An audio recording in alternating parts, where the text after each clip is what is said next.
Hey guys, welcome back to the channel. This is story about what if Naruto exiled by his family. Before I start, please do support for more amazing content, and do consider to subscribe my channel and share my video to your friends and check out the description as well. Let's start the video. Naruto. You stand here accused of being responsible for the loss of Uchiha heir, interference with a mission above your rank, and endangerment to you fellow shinobi. How do you plead? A blond man asked to a younger version of himself in a room filled with adults. The boy only glared at the man. He was bound and was being accused of crimes that were bogus. He looked in the eyes of half the people in the room and he knew that he could say nothing to save himself. In their eyes, they were very happy to see him being punished and most likely set something up against him. There is no point, you already made your decision. This is only a formality, Naruto stated as he began to recount his life. Recap. Sasuke Uchiha has been offered training by the Leaf's rogue ninja, Orochimaru of the Sannin. Sasuke's desire for power to kill his brother that slain the entire Uchiha clan under the guise to test his power. However, it was unknown to the public, but known to a few that the Uchiha clan was planning a coup d'etat after the injustice they were faced with. 13 years ago, the Nine-Tails Fox was released by a rogue Uchiha, and sent it to attack the Hidden Leaf village. The Nine-Tails Fox was resealed into the children of the current Hokage, Minato Namikaze. However, the third Hokage, Hiruzen Sarutobi did the sealing, so his successor could live to raise his children and protect the village. The elderly man sealed the yang half of the chakra into the redhead daughter with whiskers, Mito. The yin half was sealed back into the previous Jinchuriki, Kushina Namikaze, to save her life after the extraction.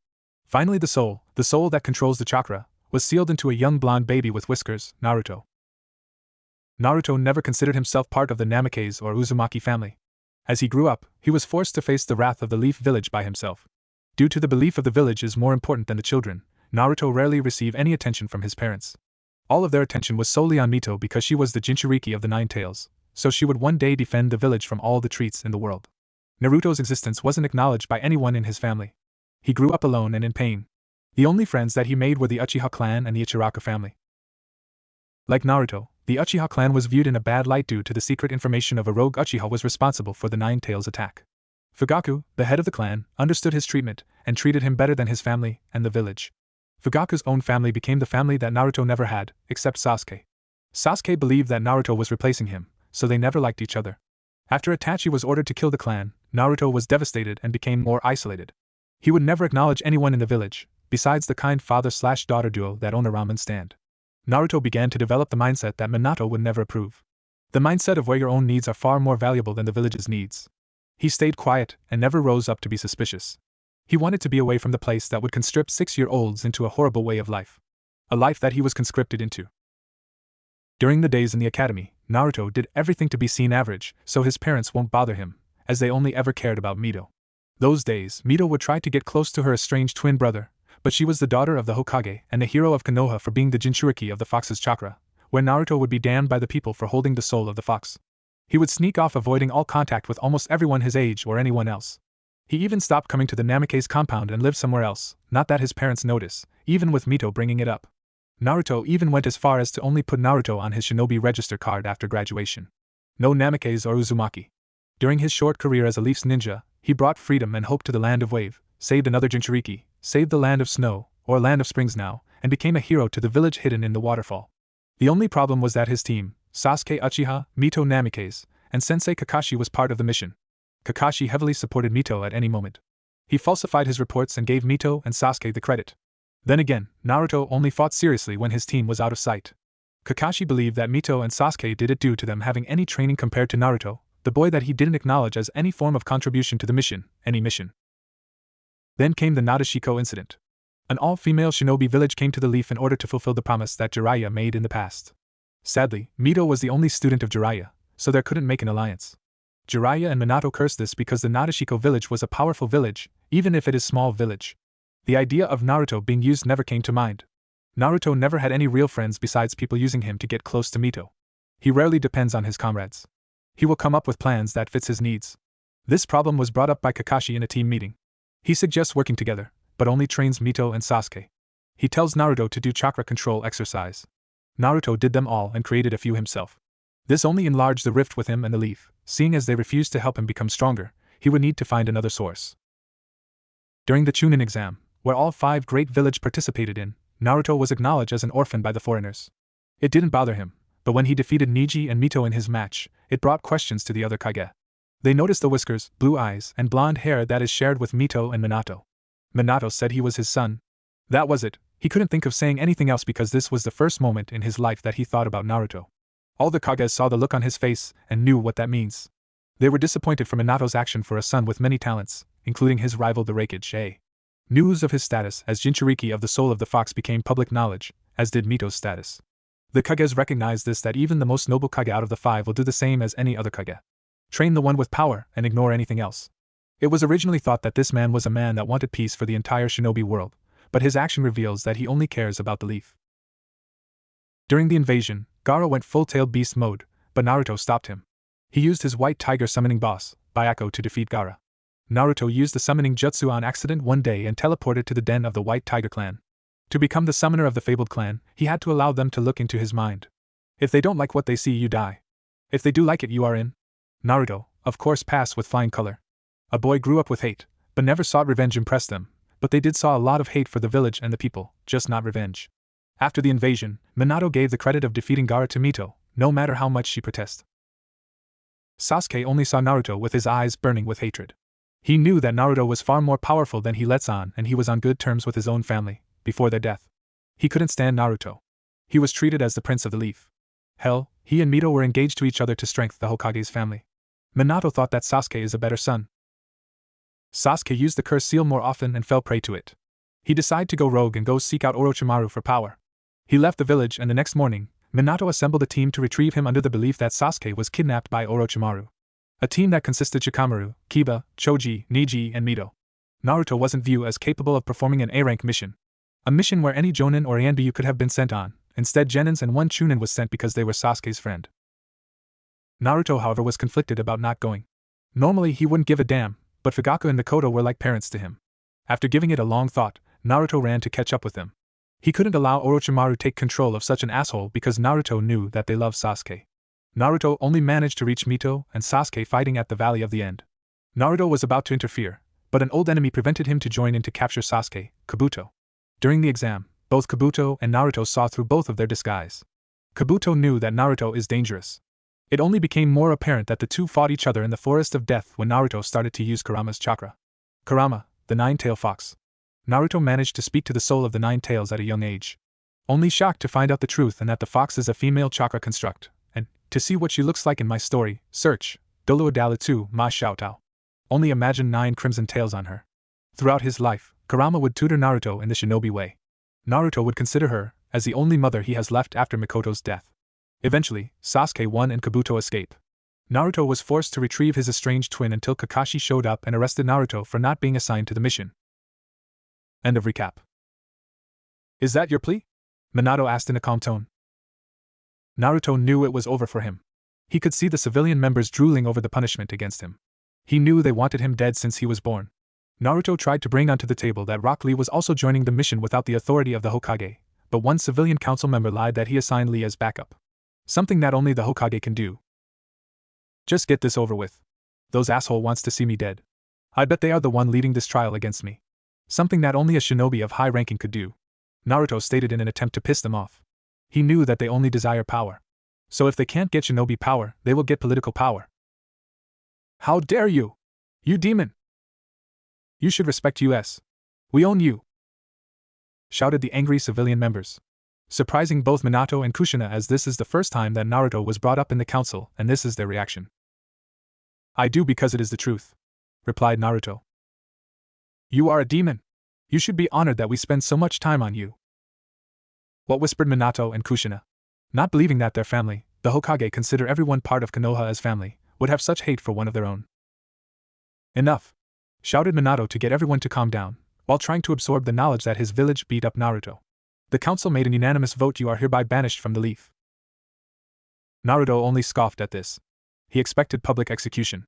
Considering it was the last Uchiha, the civilian council would be able to get away with that. Maybe they had something else for him once he's outside of Konoha. He was fully aware of Root, and he knew Root was fully aware of him. Know this, Namikaze. I don't forgive and I don't forget. You will one day regret this choice of being a slave to such a corrupt system, Naruto stated as he was dragged away by ANB that a civilian counselor summoned. Minato was beginning to see that Naruto's word may come true. The power that a mere civilian had was unbelievable. They only dealt with domestic issues. They weren't allowed to have this much power because they didn't understand the shinobi system and would end up causing damage to the village. Did I make the right choice? Land of Wind. It has been several days since Naruto was banished from the village. He made his way to the Land of Wind. Kurama told him about a possible new start. A place where he can truly make a home for himself. A new world. Well, not a new world, more like half a world. More specifically, the other half of the world. The larger half. Back in the days of the Sage of the Sixth Path, the world was chaotic. The land was filled with species of all kind and they had more power than any humans, even though humans were the majority populace of the world. The sage feared their power, so he made a choice. After becoming the Jinchuriki of the Ten Tails, he used its power to separate the world into the east and west. The east becoming the elemental nation and the west as the endless war nation. When the wall was formed, he abandoned all the humans on the west to fend for themselves. Later, he purged any and all non-human in the east. Under the belief that only humanity could achieve peace, while all non-human would only bring death and destruction. He murdered all non-humans single-handedly. Women and children were not spared. He became more of a god figure to the east, but is more known as a monster to the west as some in the west had power to gleam over the wall. This is where the fear of anything non-human came from for the shinobi race.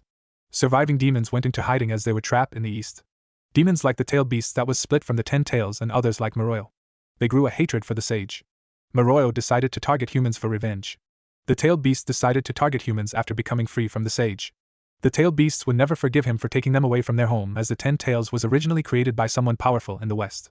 They too attack humans in the name of revenge. However, the humans were left with a new power to fight for themselves. The sage created Nishu to bring humanity closer, but they remade Nishu into ninjutsu. They use it for war, just like how every other race used power. They use it to fight the tailed beasts. Then later sealing them into humans, creating Jinchurikis.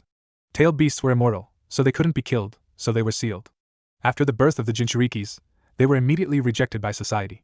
Any connection to non-human made them an enemy. They were treated as human weapons. Or weapons, depending who you ask. Very few humans in the East understood the feelings of the demons. They too were killed off as demon lovers. It's hot, Naruto shouted. As when he made it to the border, Byako, the leader of the White Tiger Summons, went home. Naruto has been traveling for 2 days in the endless desert.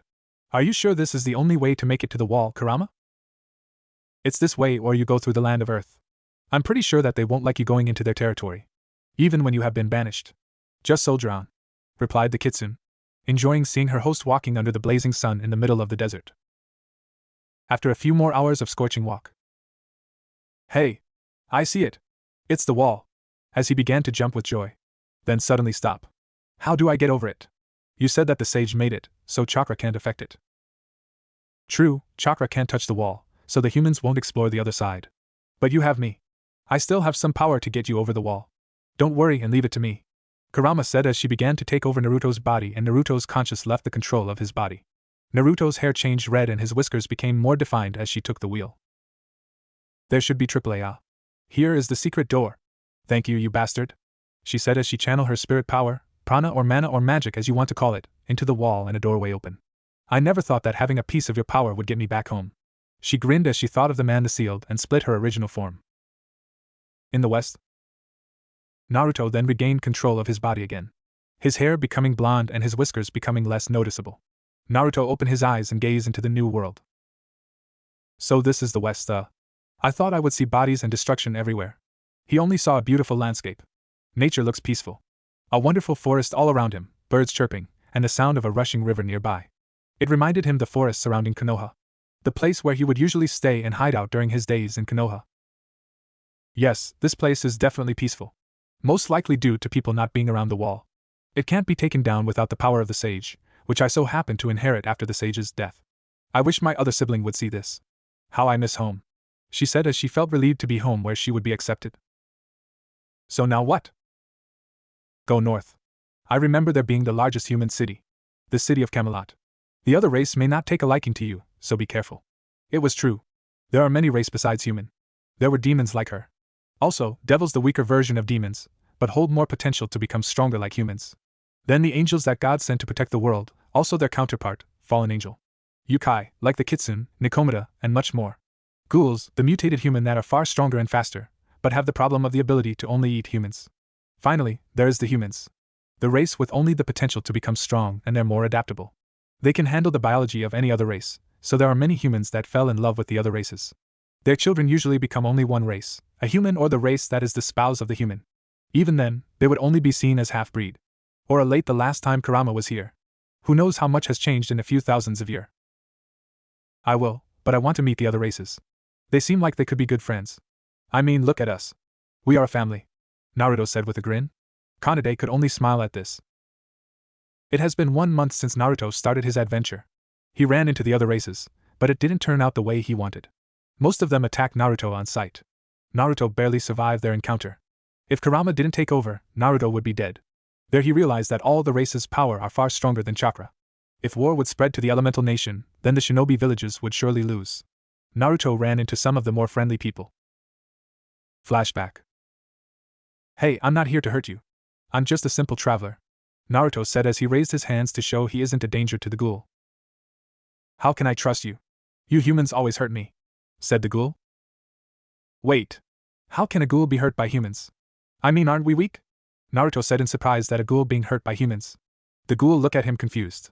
I'm from over the wall. I was told by a friendly demon that live in the east that I could get a new start if I come here. I'm just trying to start over. The ghoul carefully studied Naruto. The idea alone seems impossible. As the ghoul watched him, she could tell there wasn't a single lie in Naruto's eye. One explanation later. Man, you humans sound pitiful in the east, the ghoul said after hearing Naruto's story. Wait. Human can fight on the same level as the others as well, Naruto shouted in surprise.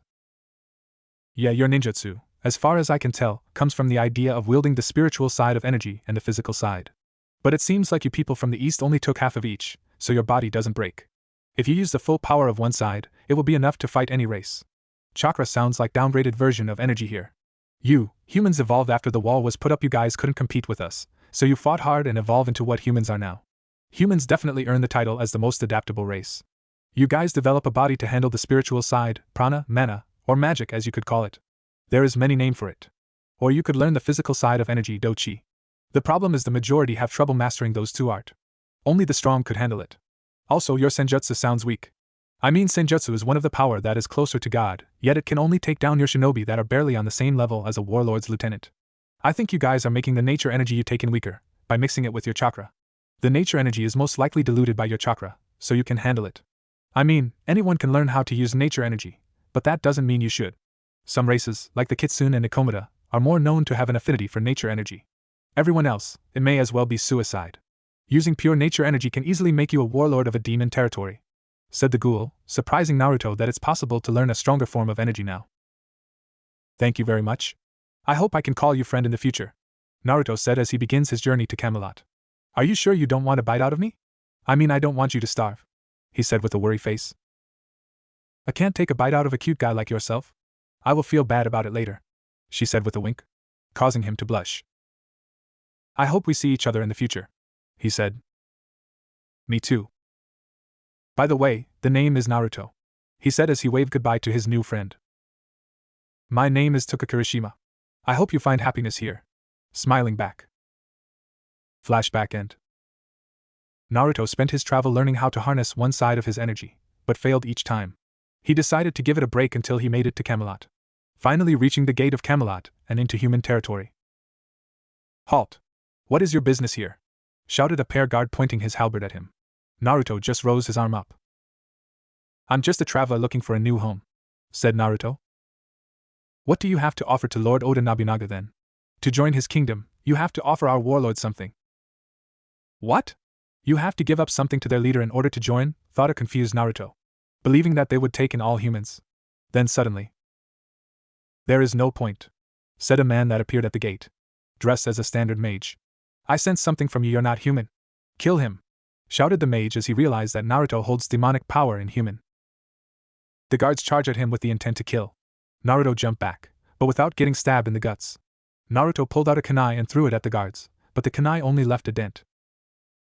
Damn it! Not even wind-enhanced kunai can get through their armor. The West is truly fearsome. Naruto began to panic. Then he started to do hand signs for a wind jutsu. Oh no, you don't, demon! Shouted the mage, as he blasts Naruto with a fire bolt spell, knocking him unconscious. They begin to approach for the kill, but someone appeared. The boy belonged to me. I won't have you harm him, said a woman in a cloak, covering a body. She used magic to lift up Naruto and take him away. Who was that? Asked one of the guard as he faced the mage. Someone that should be feared, the mage said as he shivered from believing who she really is. The sheer amount of mana she was giving out only indicated one person, and he was hoping it's not her. A forest away from Camelot. Naruto is just left in the forest by a lake after being rescued by our mysterious woman. Then come in a blonde woman with bluish-green eyes as she went to the nearby lake to bathe. Who is he, she wondered. Ah. Naruto groaned as he begins to wake up. He opens his eyes to look around, finding himself in a forest after being attacked. Find me, said an unknown voice. Kurama did dash. Don't worry, a mage saved you and left you here. Just get some time to rest, and we will think of something else to do. Kurama cut off Naruto, assuming he would question about what he last remember. Okay, but did you hear that? Naruto thought, but was interrupted. Hey, are you alright? Asked a girl with blonde hair and bluish-green eyes as she lends a hand. I'm fine. Thank you, Naruto said as he reached up to her hand to get back up. I'm Naruto. Who are you, Ms.? I'm Arturia Britain, the woman said as she pulled Naruto up. How did you end up looking beat up, Naruto? I was heading to Camelot, but they attacked me because I couldn't pay up.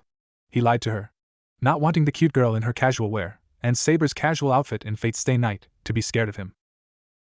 Yeah, getting into Camelot isn't the smartest thing to do. Nobunaga is nothing but a tyrant. Why would you go to him?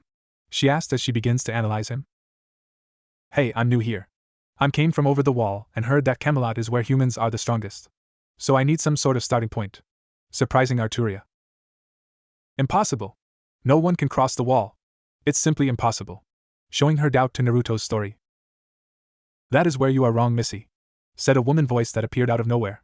The same person that saved Naruto. There spoke a legend that everyone here knows. Wait, who are you?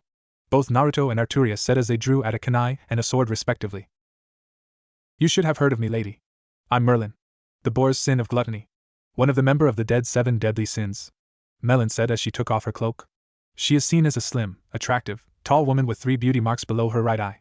Her outfit consists of a highly revealing and open fur-collared long coat, with heart-shaped buttons, short shorts with a heart on it, and thigh-high boots. Merlin's hair is at shoulder length and black. I thought the sins died out long ago, Lady Melon. As Arturia began to bow down in show of respect. They did. All the other members are dead. I'm the last survivor and I'm planning on rebuilding the sins with this young man's help, Merlin said. Wah. Time out. First off, who are you? Said Naruto as he brought their attention on him. Of course you won't know. You are from the east. Surprising Arturia. She didn't believe him at first, but hearing it from a legendary figure makes it more believable. I saw you cross over, but first off, introduction. I'm Merlin, the boar's sin of gluttony. The last member of the legendary 7 deadly sins. Each sins represent a person's power. My power is close to that of gluttony. You do know about the 7 sins, right? Getting a nod from Naruto. Well, I'm Arturia Britain. I'm just a simple woman trying to have a life. Then she turned to Naruto. Find me, said the mysterious voice, while Naruto ignored it as he paid attention to the situation in front of him. Sigh, I'm Naruto. One background story later. I thought that the sage was a peaceful man. I never expected him to be a cold man, Merlin said in surprise. She always heard that the sage strived for peace. Apparently, he was going for a peaceful world for only humans. Well, at least now that I know that humans don't change. Even in the peaceful East, there is problems and corruption, Arturia said while giving Naruto a sad smile. Seeing him struggle in the land that is more peaceful than the West. Okay. Now what is this legend you keep on talking about? Naruto asked as he looked at Merlin. She simply looked at Arturia. She sighed. There is an old story that my mom will always tell me when I was younger. Ever since that the endless war started, all race prayed for a miracle. For someone to stop the fighting and save us all. God answered that prayer. But it wasn't what we wanted. God crafted a sword. A sword that is proof of the person's right to save the land and rule the West. God placed the sword in a stone somewhere close by Camelot. The one that pulls the sword out of the stone will save us or conquer us. The golden sword of the victorious, Caliban, Arturia said as she recounted that fairy tale. Surprising Naruto. Come to me, said the mysterious voice. Naruto still ignores it. That is part of it. Time forgot about one thing, Merlin said, getting a surprised look from Arturia. Legend says that a man that done the impossible would be the one to unite the lands. Gathering both the girls' focus on Naruto. What? I mean, I didn't do anything impossible. How can I be the one? Naruto said as he begins to wave his hand in denial. You did cross the border between the East and West. That alone is said to be impossible. I saw you crossing the wall, so I followed you ever since then. You should at least try to pull out the sword. The world needs a king. A fair and just king. So far, Naruto, you are a kind man. You chosen to not kill the ghoul that ran into you, you saved anyone that was in danger, and you have yet to kill anyone when you crossed. Merlin said with confidence in him being the one. What? Arturia shouted in deep surprise. You are telling me that you haven't killed anyone in the West, but you have killed people in the East. People in the West are more dangerous and shouldn't be left to kill others. I don't care about that. I gave them the chance to leave and not harm anyone. They took it, and that was enough to satisfy me. Like I said, that sounds like an ideal king for a peaceful world. At least try to pull out the sword. You have met all the qualification to draw the sword. And most importantly, you would be the one to unite the West instead of conquer it. Merlin said. There is still a problem. No one has found Caliban. It is said to be in the forest by Camelot. That is why I live here. To find it and stop the fighting. Arturia said with pride, while Naruto smiling at her. Having the same thought if he had Caliban. It was meant to be for the once and future king. Do you really believe that anyone can find it? Merlin said as she scoffed at Arturia's statement. Wait, you mean? Yes, I believe that Naruto would be able to find it. He is most likely the one to find the sword, so the sword may call him out, Merlin said, but was cut in by a hand raise. By Naruto's hand. Ladies, I have been hearing a voice since I woke up. I think it may relate to Caliban, said Naruto, looking sheepish. Wide in both the women's eye. Really? Shouted Arturia. Don't lie. Did you truly hear a voice? Asked Merlin with a serious voice. Why, yeah. It keeps on saying find me for a while. Then after hearing about Caliban, it said come to me, Naruto said. It must be true then, Arturia said. You are the one to save us. As she held his hand. Let's follow it then, said Merlin, getting a nod from the two as they get up and followed Naruto. A few hours of walking around the forest. I'm beginning to think you're leading us on a wild goose chase, Naruto, said a tired Arturia. Merlin continued to walk. Then both stopped. Arturia didn't notice them stop and crash into Naruto, causing the two to fall over. Hey! Why did you stop? Arturia yelled at Naruto, but look at what is in front of them. A golden sword stuck in a large boulder. Is that? Yes, Merlin replied with a smile. The power it's giving off can only be from the legend. Naruto, just walk up to it. Claim us, said Caliban, surprising the two girls, making them believe that Naruto is the one. Naruto walked up to the stone. He slowly gripped the sword. He pulled the sword out, and a bright golden shine blinded everyone. It's so warm, said Arturia as she felt Caliban's light. Finally. We are saved, Merlin said as she smiled at him with cross arm. Heya! Naruto screamed in pain. Naruto! Both girls shouted. Naruto! Both girls shouted. Naruto started to scream in pain. Pulling Caliban out of the stone did something to Naruto. Do you really expect that a simple man is able to wield the weapon the god herself crafted? Arturia and Merlin can only worry about Naruto. Merlin was analyzing the entire situation, while Arturia was trying to reach him. Arturia couldn't get close. The pressure that Caliban was giving off was too much for the girl to get close. Lady Merlin, we have to do something. I can't stand here him screaming in agony any longer, shouted Arturia with terror in her eyes. For the short time she met him, she could tell that the two have a lot in common. Most likely becoming friends quickly. What can we do? Caliban is stronger than any of us. It is clearly doing something to Naruto. After a pause to think over it. Naruto is from the east. His body isn't capable of handling power like the one you seen in the west. Caliban must be rebuilding his body. But Naruto is weak. He is not like us. He will need this transformation. The only thing we can do is wait, Merlin said as she waited for Naruto transformation to be done. Arturia can only watch in pain. She felt helpless. There is someone in front of her in pain, and she is incapable of helping them. A feeling that she hated. Arturia always wanted to live in a world where there isn't anyone trying to harm each other. A fair and just world. A world that the legend always talked about. During her childhood, she always dreamed of being the person that pulls out the sword out of the stone. Now, she realized it is the blonde man that is destined to achieve her dream. A dream that Naruto could agree with. After 10 more minutes of shining light, Naruto's transformation is finally done. He already fell unconscious about 4 minutes ago. The pain was too much for him to handle. As soon as Naruto fell with Caliban in his hand, Arturia ran to him to check up on him. He is alive, Arturia said, sounding relieved. He will need rest. However, this is a problem, Merlin said as she frowned as she scanned his body with her magic. What is it, Lady Merlin? Beside his missing whisker mark, Merlin said while Arturia looks disappointed. She kinda like his whiskers. It made him look cute. Let it be known that Arturia Britton will never admit that she likes cute things. He has a new power. He has magic network. Magic circuit? So he is a mage? She confusingly asked, using the on of many terms for magic container. As there is no official system for magic, many people use many terms for magic and anything relating to magic. Yes and no. He is a mage, but that transformation is something else. Sensing him, he's more different than a standard mage. His magical signature is more along the line as angelic magic. Like the angels from heaven? She asked. Getting a nod from her. Grab him. He needs rest. Hold on. Are you gonna leave me behind? Said a beautiful woman with red hair, 9 tails. Arturia drew her sword and pointed it at her. Who are you and state your business here? Demanded Arturia, while Merlin brings up Aldan. Her sacred treasure, a small crystal ball. Merlin sensed her demonic power, and it isn't something to take lightly. Merlin is no doubt stronger than the new woman, but with Naruto unconscious, she couldn't risk his safety. Really? I'm hurt. Naruto was talking about me to you guys a few hours ago. Who else can be a beautiful redhead like me? She said with a fox grin. After giving it a few minutes. Kurama! Both blurted out. Bingo, she sang out as she spins around like a little girl showing off her dress, but Kurama is showing off, her assets. How did you get out? To my understanding, you were forever trapped into the blonde. Merlin asked as she lowered her crystal ball. So did Arturia, as she sheathed her sword. No idea, but my guess it had to do with the golden sword. She pointed to the sword in Naruto's hand, getting the other two to look at Caliban. Of course it was me, said a voice coming from Caliban, and I used the voice of Ilia's fragment, or more commonly known as Ilia from Trinity 7, widening the eyes of everyone looking at it. You talk? All three said in unison. Do you really expect that a weapon created by God herself to not be sentient? I mean, people will come challenge Master to claim me. I can only be wielded by Master and others that is approved by him.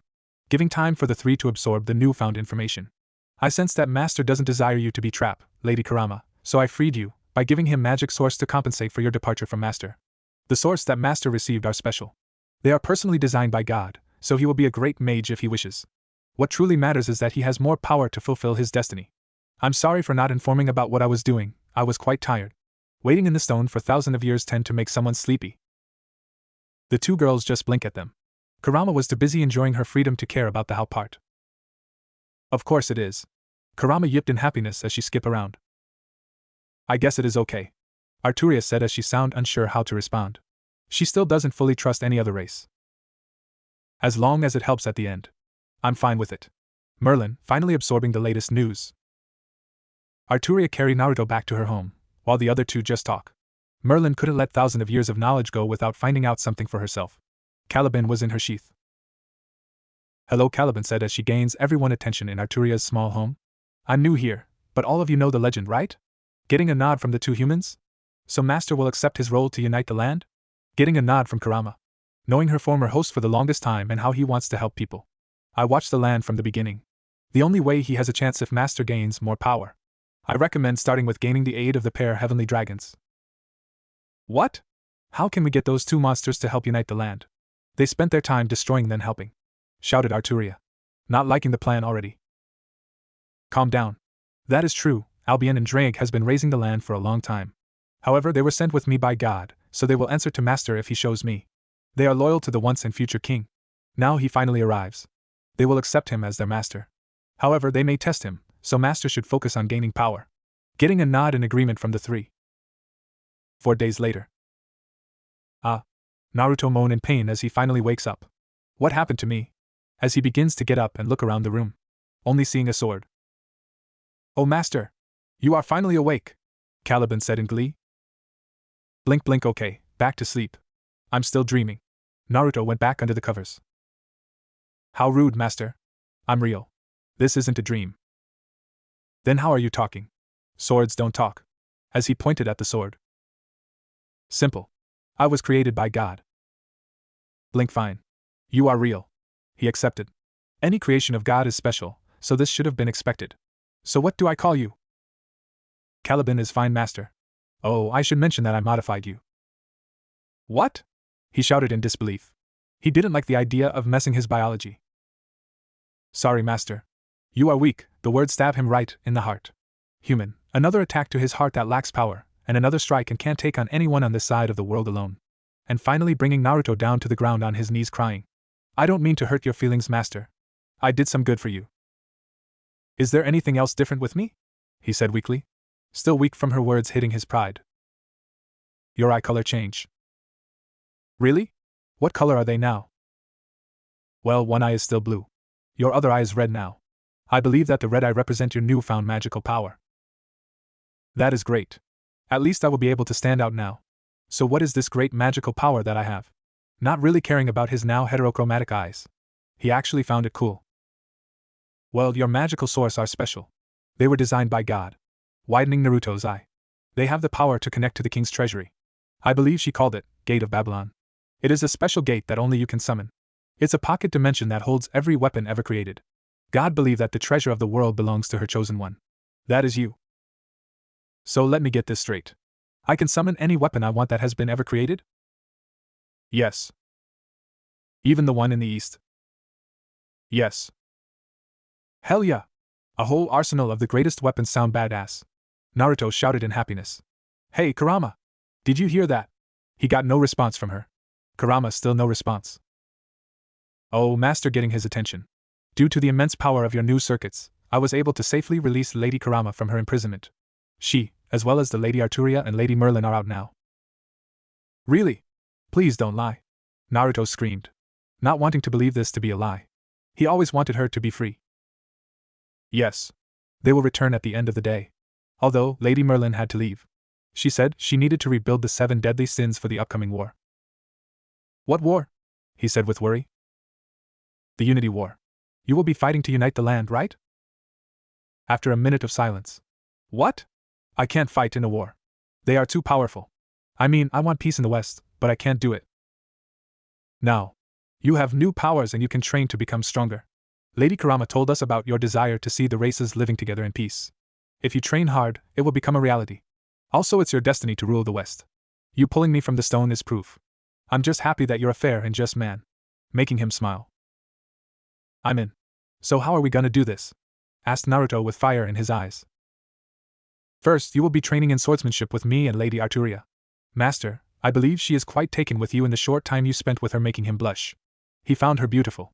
Then Lady Kurama will be teaching you tactics and understanding the other races with Lady Merlin. Lady Merlin will appear when she wants. Who will teach me magic? Oh, Lady Merlin went to talk to one of the noble family remaining that knows magecraft. You shouldn't learn any form of magic. Your circuits are designed to learn magic. There is one family that offered to teach you. I'm sensing a but. But it isn't a family. It is more of a person. The Tosaka family. There is only one person left. Her name is Rin Tosaka. She is about your age, but is a genius when it comes to magic. Okay. I can handle that. Is there something else I should know? One last thing. Arturia said she will be joining your adventure from now on. What? Time skip 3 years? It has been 3 years since Naruto pulled Caliban from the stone. 3 years since he started his training with his friends to prepare himself before he starts his conquest. He became a great swordsman during his training period. He mastered Caliban to an extent that he can summon enough holy power to defeat a ultimate class devil. However, training wasn't the only thing that he focused on the 3 years. He spent his time with Arturia, where they got close. To the point it was obvious that they love each other, but were too afraid to admit it or change their relationship. Then he learned how to be a mage under the tutoring of Rin Tosaka. The twin-tailed girl in red was a great teacher for Naruto. Her harsh teaching really got through his thick head. However, she still had trouble handling any more current technology like the radio that was common in both East and West. She ended up destroying it when someone tried to call them. Also, they became great friends. Then she grew some feelings for him, but she was at Tsundere, so it was hard for her to admit her feelings. Naruto always got insulted and hit by her when he got close to her. The two girls knew that they both liked Naruto and Naruto couldn't choose one of them because he didn't want to hurt any of them. He cared for them both too much to satisfy his love life. So they agreed to share Naruto with any other girl that genuinely loves him like themselves. That was the start of Naruto's harem. Although, it was a great thing for him, he said that Arturia will always be his first love and nothing can change that. Of course Rin understood that, but that didn't change her being at Tsundere. Even Merlin decided to pop back in. She has found another member of the sins. She found a skeiner for the lion's sin of pride. It fitted him perfectly with his weird split personality during the day and night.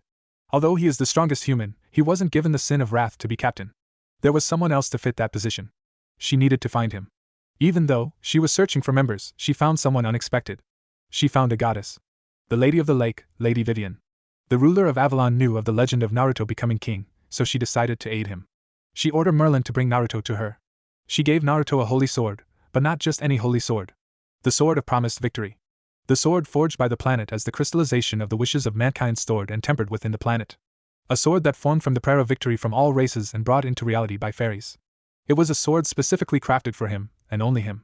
Along with Excalibur, she gave him the scabbard of Excalibur, Avalon. Avalon grants the ultimate defense against anyone. Even against time to a certain extent. Avalon is capable of extending the youth of a person, which he shared with the girls. Plus there is the amazing healing effect that surpassed the healing capabilities of Jinchuriki. After receiving Excalibur, he gave Caliban to Arturia. She couldn't accept it, but Naruto countered with the power she will need and as a token of being the first woman he ever loved. After hearing a love-felt speech, she accepted Caliban. Naruto knew how much Arturia always dreamt of pulling the sword in the stone and becoming a noble knight. She now owns the sword she always wanted since her childhood. Of course, she couldn't stop thanking Naruto. Naruto didn't get any sleep during the night, and Rin was angrier than ever the next morning. Even after mastering Excalibur, he still used his Gate of Babylon. He mastered a few weapons in his treasury like Gibalg, Ye, and Enkidu. Although he usually uses the gate as a projectile weapon, he would summon the gate and fire the weapons at a rapid speed to take down his enemies. When experimenting with the Gate of Babylon, Rin noticed his circuit doesn't connect to the dimension that hold the treasury. It was himself that connects to the gate. It only brought her a lot of questions about the once and future king because this is the first evidence in both East and West that it was the person, not the power, that allows such a miracle to happen. He developed his own technique to counter any physical or magical attack. He called it Banishing Shift. Banishing Shift is a skill which could only be unleashed as a counter of an opponent's attack, could repel or disperse any kind of attack, physical or magical. Its true form is able to erase everything to the zero dimension, erase anything to nothingness. The perfect technique against any powerful attacks, but Naruto only uses it when necessary. He prefers the challenge of the battle and sees that technique as a last resort. Or when he is too lazy to deal with an attack. After finishing his training, he and his friends went to the wall that divided the world. There stood Naruto in a black armor resembling that of a knight, and Berserker's armor from Fate/Zero. Lancelot's armor while it's still black, Arturia in her armor, and the same armor in Fate's Stay Night, and Rin in her usual red turtleneck shirt, black skirt, and long black socks under brown leather flats. Kurama decided to sleep inside of Naruto. Even though she is free, she is still part magical creature and kitsune. That means she is very lazy. She spent most of her time in Naruto because it's no longer the sewer prison for her. It changed to more of a hotel now. So we are gonna go back to your old home? Rin asked. Yup, the blonde said. Will they be able to recognize you? Arturia asked. Afraid if someone sees him, they will take him away. Not really. I have heterochromia eyes now and the whiskers are gone. I also have this helmet. He pulls out his knight helmet and shows her, making Arturia a little sad. She still misses his whisker mark. One day, Naruto brought back a puppy back to the Tosaka's estate, where they were living, and Arturia went full on girl mode and played with the dog all day long. Rin never let it go. Naruto found it cute. Both never stopped teasing her about it. Don't worry, master, no one can harm you with me here. A voice came from Excalibur, and I used the voice of Astel manuscript, or more commonly known as Sora from Trinity 7, on Naruto left side of his waist. Me too. Even though I serve Lady Arturia now, I will always come to your aid. Caliban exclaimed from the side of Arturia. Why are we heading to the other side, by the way? I mean, it's weaker world compared to ours, according to your stories. Don't get me wrong. I want to see how different it is from here myself. Asked Rin. I wanted to see some people before we start the war. It may be the last time I see them, he gave with a sad smile. Don't worry. We will survive the upcoming war. No matter what happens, we will get through it together. As Arturia hugs him to comfort him. Thank you? As he hugs her back. Okay. It's time to go through the wall. I'm a little excited to see the other side, said Rin with some glee. Naruto placed his hand on the wall while channeling Kurama's chakra into it to open the doorway. Then a door opened like a spiral portal opening up. The group walked through to see Naruto's world. The first thing that came to mind is, it's hot, both girls said with a deadpan tone. We are in a desert. Rin, don't you have something for this heat? Being in the armor is kinda cooking me alive here, he asked Rin. I do have some jewels that will keep us cool in the heat. As she hands out a blue jewel for her friends. Much better, Naruto shouted in relief. Wearing a full-blown knight armor isn't a good idea under the sun. First off, we head to the village hidden in the sand. As he pointed toward the village. They didn't take long to get there. Naruto summoned Byako again to give him a quick ride there. It only took a few hours to reach the village. However, When they arrived, they came to a bloodied scene. Debris and some dead bodies were at the gate. It looked like they were recently attacked. Only Temari was at the front gate, waiting for a squad. What happened here? Naruto shouted at her, while wearing his helmet to hide his identity. Rin and Arturia just stayed behind and let Naruto do the talking. Halt! State your business. Temari shouted back while preparing her fan. Not sure if they are friendly or not due to the current circumstance. So you don't remember me? He asked while shaking his head. Only for Temari to look confused. I guess wearing the armor is a good idea to hide who I am. As he begins to take off his helmet. Temari saw the blonde hair and one blue eye and said Naruto? Still not sure due to the missing whiskers and the red eye. It wasn't uncommon to have a shinobi get a transplanted eye due to the life of a shinobi. So you do remember me? He exclaimed. I came here to see Gaara. So what happened? Naruto. You are alive. We thought you died since no one could find you. She came up to give him a hug. Right now Gaara been kidnapped. Can you help us? What? Where is he? Just tell me where he went, and I will get him back. Naruto said with concern for his friend. Just follow me. Kankuro and I are about to go and rescue him. Naruto and his team followed. On the way to rescue Gaara, Naruto learned a lot. He learned that a terrorist group, the Akatsuki, are gathering the tailed beast for some kind of plan. Gaara was the start of the plan. Naruto told her that he'd been over the wall and have been living on the other side of the world. She couldn't believe it, but Rin and Arturia supported his claim. Also, Excalibur and Caliban were very good at convincing non-believers. Temari still couldn't believe that Naruto is destined for something as big as this. To become king of the West was unbelievable. Temari also told him about what has happened after his banishment. The Leaf Village lost their treaties with Land of Waves, Land of Spring, or was called before Land of Snow, village hidden in the waterfall, and the village hidden in the sand as well. News got out about his unjust banishment. The entire Land of Fire went into an economic decline. The Fire Daimyo wasn't pleased with the loss of treaties. He went to the Leaf and threw a tantrum at the council. He ended up cutting 30% of the annual budget. Then he ordered Naruto Namikaze to return and lifted his banishment. Too bad that Naruto Namikaze never existed. Naruto was never accepted by the Namikaze or Uzumaki, and during the trial, Minato only referred to Naruto as only Naruto, so giving a surname now was pointless. Jiraiya used his spy network to find him, but couldn't find Naruto anywhere, so it was concluded that he died. It was a good thing he was wearing a helmet, so that no one trustworthy can now that he is alive, including the Akatsuki. However, the current problem is saving Gaara, and they already broken off the alliance with the Leaf, so there is no aid from them. Well, as they now. The Leaf are more than aware than the Akatsuki's movement. They knew about Gaara's attack, so they could have planned for something. Bloody hell. It sucks to be a Leaf ninja now, said Naruto. Bloody hell? Temari asked with a question mark on her head. Just a term used often in the West. It grew on me, Naruto replied.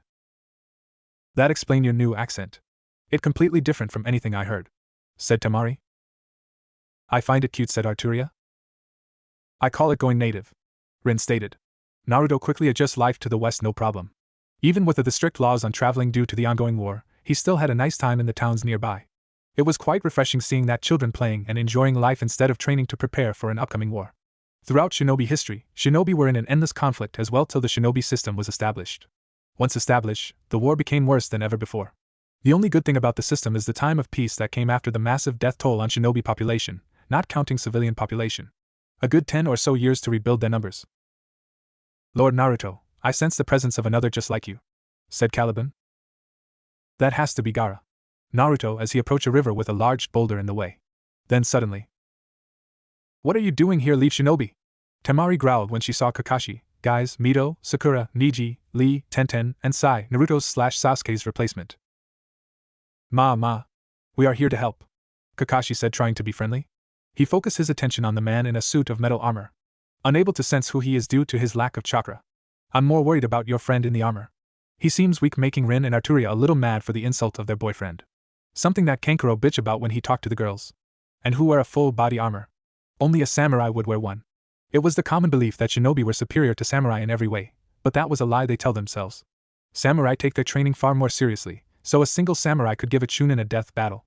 There are rumors that the samurai survived Hanzo, the salamander, when many powerful shinobi died against him, not including Konoha's Sannin, where they were spared. No is not the time to debate about this. All you need to know is that we are allies with the Sand and came to their aid. You, however, shouldn't be here. The Akatsuki moved too fast for you guys to come for the rescue. So that means you planned this, Naruto said in his armor while crossing his arms. Is it a problem that we are helping? Mito asked. She may have not agreed with this tactic, but accepted it because it was for Konoha according to her father. Yes, it is. We don't trust the leaf. You could be here to kidnap Gaara and hold him hostage or take his biju away. Kankuro sneered at them, making a couple flinch. It was public knowledge that Mito couldn't control the chakra of the Nine Tails chakra, so many thought the leaf will steal another's tailed beast for a proper Jinchuriki. How unyouthful. We are here to help, Guy said, trying to calm them down. Ah, Master, Excalibur said, surprising the leaf ninjas and making Tenten more intrigued with the talking sword. The signal just died. Gaara! Naruto, Temari, and Kankuro shouted in panic. Enough! Rin and I will watch the leaf ninja. Saber, you will go with the sand ninja to get Gaara, Arturia said to regain command of the situation. It was also decided that Naruto will go by Saber when they aren't alone due to the order on Naruto. It would be bad if Naruto was forcefully taken back to the leaf. Getting a nod from the three. Excalibur, get ready. We are busting up that rock and killing whoever is in there, Naruto said as he drew Excalibur from Avalon. Everyone could feel the sheer power that Excalibur was giving off, making the leaf shinobi more intrigued. Naruto then sliced through the boulder. It won't work. Your sword can't cut through the seal that the Akatsuki placed, Kakashi said with a smug-eye smile, only to have a few leaf shinobi to laugh at this attempt, but soon stop. Saber cut the boulder in half like it was nothing, opening the entrance and allowing everyone to jump in, leaving the leaf ninjas shocked at seeing what they had seen. A sword like that could be helpful to the leaf. Plus it can talk. It can gives us a lot of information, Kakashi thought while he plans to steal Excalibur, believing that Naruto is weak because of his armor and the girls useless. They didn't give any chakra out, so he automatically thought they are weak. Even a newborn child have more chakra than any of those three. He thought as well. Well. Look at this. The nine-tailed Jinchuriki finally arrived. Now the blonde-haired bomber, Deidre said while sitting on top of Gaara's body. Get the hell off him, you bastard! Naruto shouted as he gripped Excalibur. Who is gonna make me? Deidre taunted, shifting his attention to the armored individual. Then he saw many gold ripples appear behind Saber. With swords, axes, spears, and many weapons came out of them. That was when the leaf ninjas jumped in to only witness Saber's power. What the hell is that? Thought everyone, but Rin and Arturia. The two only gave a smug smile that they saw. Let me show you what happens when you hurt my friends. Naruto fired one of his weapon at them at incredible speed, making Deidre jump away. What the hell is that? Deidre shouted in surprise. He saw the hole behind him, and it was deep and large. Something that a sword can't ever do. Ha! Time to show you the power of a king! As Naruto fired more projectile at the two members, he managed to force Deidre onto his bird and destroyed Sasori's puppet. Damn you! King or not, I will make you pay for destroying that puppet! Sasori shouted in anger as he pulled out another puppet. Rin, can you save Gaara? Getting a nod from her. Good. Go revive him. It would be good to see an old friend again. Naruto ordered her, and she complied. Arturia, Kankuro, Temari, watch the leaf ninjas and protect Rin. She revived me once before, she can save him from death. I will handle the Akatsuki members. Getting a nod from the three. It was true that Naruto was revived by Rin. Naruto was killed by Escanor one time, and she used one of her best jewel to save him. She had another just in case for moments like this. That day, he learned that you be very respectful to Escanor during the day. What? Are you crazy? You can't handle the Akatsuki by yourself. Mito shouted at Naruto, worried for the supposed weakling. Don't doubt my power, girl, Naruto said as he faced Mito. I am a king. He is no match for me. Like hell we are, Deidre shouted as he charged against Naruto. Deidre had orders to focus on the nine-tailed Jinchuriki, but Naruto was pissing him off. Kakashi ordered his team not to interfere, so he could see Saber's power. Kakashi has never seen anything like this before and need to collect information on the self-proclaimed king. Plus, he hoped Naruto would be killed, so he can take his sword for the leaf. His home was facing a crisis with the lack of power, so a power sword like Excalibur would help them. Naruto just launched more projectile at Deidre and destroyed his bird. Then Sasori summoned the third Kazekage to fight. However, the iron sand wasn't strong enough to fight against Naruto's weapons. He ended up destroying the Kazekage puppet. How dare you! That puppet was one of the rarest of have. Damn you. Don't think you've beaten me yet. Deidre prepared a dragon made of clay and Sasori revealed himself to be a puppet. The people watching can watch in awe. Okay. I got a heartbeat. Gaara should be okay now. He will need rest. There is no injury left that I haven't fixed on him, Rin said as she finished bringing back Gaara. Thank you, Temari cried out while hugging her. Yeah. Thanks, Kankuro said as he smiled at her as he checked on Gaara. He was relieved to see him breathing. Of course, I only did it for that idiot up there. I swear, he likes to show off. Rin said as she shakes her head in disagreement with Naruto flaunting his power right now. Excuse me, Ms. Sakura asked, trying to find out she brought back a dead person without the resurrection jutsu. Rin. Rin Tosaka, or in your culture, Tosaka Rin. Ms. Tosaka. How did you bring him back? I checked. The Kazekage's heart stopped, and he was dead. Sakura asked, extremely intrigued due to her being a medic. That isn't your concern. It's a technique that belongs to my family, she said. That is impossible. There is no bloodline that can bring back the dead, Sakura retorted. She knew many healing jutsu and healing bloodline, but none to bring back the dead. According to her master, Tsunade Senju, you can't heal the dead to bring them back. She should now, she tried. I never said bloodline. I said it's a family technique, Rin said as flaunt her twin tail hair. Boom! A loud explosion came from the fight between the Akatsuki pair and Naruto. Naruto just stopped using the gate as a projectile and started to Enkidu and Excalibur to fight them. Naruto used the chains of heaven, Enkidu, to latch onto the clay dragon and bring it down in front of him, so the flamethrower that Sasori fired at him hit it instead of Naruto. He's a tough son of a bitch, Deidre shouted to Sasori as he jumped to his side after his dragon being defeated. I had enough of you, Sasori screamed. He lost his patience when dealing with the Lone King. He pulled out a scroll and summoned 100 puppets. Deidre lost all hope already. When Naruto used his chains, he pulled out his arm out of his body when the dragon came crashing down. Ha! Do you think that an army is enough to stop this king? Naruto said with a lot of arrogance in his voice. As he drew Excalibur. Get ready, he whispered to Excalibur. Excalibur just glowed in response. I took down entire villages with this jutsu. You will be no problem, Sasori said as he laughed. Deidre already left him to save himself and to inform the others. Deidre was smart enough to know when he lost. Naruto just raised his sword. Then everyone paid attention to Naruto and Excalibur. It was giving off a golden shine. A beautiful shine that no one couldn't resist looking at it. Golden light started to appear all around the entire room, like droplets. Then some people started to hear some voices. Kakashi just stared at the sword. With such beauty, how couldn't he? Then he heard a voice. Son. A older version of Kakashi without a mask appeared. He just gave Kakashi a sad smile and shake his head. Disappointed about what he has done. Kakashi could only let a single tear fall out. Then Guy looked at a man that looked like him, but with a mustache and a beard. I'm proud of you, as he gave a thumbs up to his son. Guy started to cry tears of youth. Niji saw his father. The same father that sacrificed himself to save his brother. He just smiled at him, making Niji cry. Sasori was ready to attack him to stop that next attack. The sheer power is enough to win. However, Mom, Dad, he said as he saw his parents. He looked very sad because his parents were smiling at him. No matter what his dad said as he hugs him on the left side of his body. We will love you, his mom said as he hugs him on the right side of his body. Sasori started to cry, but he had no eyes or tears. Then all the spirits disappear. What was that? Mito said while stuttering as she pointed to Excalibur. As well as the others, as they too witnessed those dead people. While one could say there are many other swords crafted more splendidly and with better skill, this sword is an illusion far, far superior to them. You calling it beautiful would dirty its appearance. It is instead something sacred, forged from people's conceptions, legends weaved only out of hope. Arturia said with such compassion. She continued. It is a crystal trained by the alone of mankind, making it reign as the strongest fantasy. The crystallization of the prayer glory and all the things etched in the hearts of those who are scattered at the sword's exuberance. The nostalgic, the sorrowful, and hallowed dreams of those who found themselves on the bloody hell called a sword represents a desire of all warriors, past, present, and future, whom have been fully exposed to the nightmares of the battlefield. And that desire? To be exalted. Arturia added.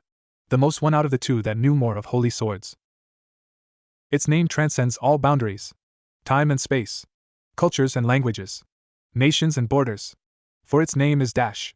Arturia finished. Yex, Naruto shouted as he raised his sword, preparing to strike down the army. Sasori sent all his puppets to attack after getting over seeing his parents. Caliba. He swung his sword down, destroying all of the puppets, including Sasori. Sasori only smiled and welcomed the golden light that is here to claim his life. I'm coming, Mom, Dad, he thought with a smile. Naruto saw that, smiled. Find peace and happiness in the ever-distant utopia. And the ever-distant utopia is Avalon. The afterlife. If that is wrong, I don't care. It is what Naruto believe in. Naruto said fast enough so Sasori can hear him. Even against people he doesn't like, Naruto is kind enough to pray for his enemy to rest in peace. Thank you, my king. Sasori finally accepted him as a king, being destroyed by his attack. Naruto let a smile out. The blast left a massive hole in the side of the mountain they were in. Naruto headed to Gaara to check on him. Then Kakashi walked up to him, but Rin got in front of him. Would you like to join the Hidden Leaf Village? Kakashi asked, trying to get a powerful people in the hands of the leaf. Ha! You think I would abandon my family? I know all about your reputation and it isn't noble at all. We are a family. We never abandon our own. Rin said as she gave a smirk at them when they widened their eyes to hear her devotion to her family. The family of Naruto and Arturia. I asked kindly, but it seems that you left me no choice, Kakashi said as he drew his kunai, as did the rest of the Konoha shinobi. Kankuro and Temari got ready for battle. Naruto wasn't paying attention, he was picking up Gaara. However, Arturia was already a step ahead. I wouldn't do that if I was you, Arturia said as she has Caliban ready to slice Mito's throat. She knew that the daughter of the Hokage is worth a lot in the bounty station. Naruto told the girls that the shinobi system ran more like a mercenary guild instead of an actual government. I didn't sense her thought, Kakashi and Niji. The best sensors of the squad didn't see a girl get behind them and set herself in a position to kill them. I'll say it once. Back off or you will be at war with us. The Leaf sent 2 squad to fight 2 members of the Akatsuki, and we only need 1 person to fight the pair of criminals. Do you really think that you stand a chance? She asked the group. After giving it a moment to think about their situation. Everyone, we are going back to the Leaf, Kakashi ordered, surprising his team. They knew how important the mission was to their village. What? We can't leave yet. The Akatsukis are a threat. We can take them here and now. Plus those strange people have incredible powers. If we Mito shouted before being cut off. She understood the need of the village outweighs her own needs and morals. Do that and you will be starting war with the sand. They are our allies and promise to help us in our need. We won't abandon them. Temari shouted at her, believing that allying with Naruto would pay off in the long run. We can't start a war over a few people. Fall back, Kakashi ordered as all the remaining Leaf ninjas left. In an open field with the sand group. What is that? Gaara thought as he felt some pain. I thought I died, still feeling pain that feels like someone kicking him. Oh, awake. You're making your friend and family worry, Sleeping Beauty. A voice came to his ear. Gaara begins to open his eye, only to see a man in a suit of black armor. Who are you? Gaara asked when facing a stranger after being kidnapped by the Akatsuki. Gaara. Temari dove right into her little brother's arm for a hug. Temari, he said in surprise. What happened? I saved you, came from the man in armor. Well, more like she saved you, as he gestured to Rin. May, I know the name of the person that rescued me? I didn't expect you to remember me after all this time. Of course the armor doesn't help. Getting a confused look from the redhead. You can call me Saber when I'm wearing the helmet, but he pulled out his helmet. Gaara just saw blonde hair and red/blue eyes. You can call me Naruto. Widening Gaara's eyes. I thought you died.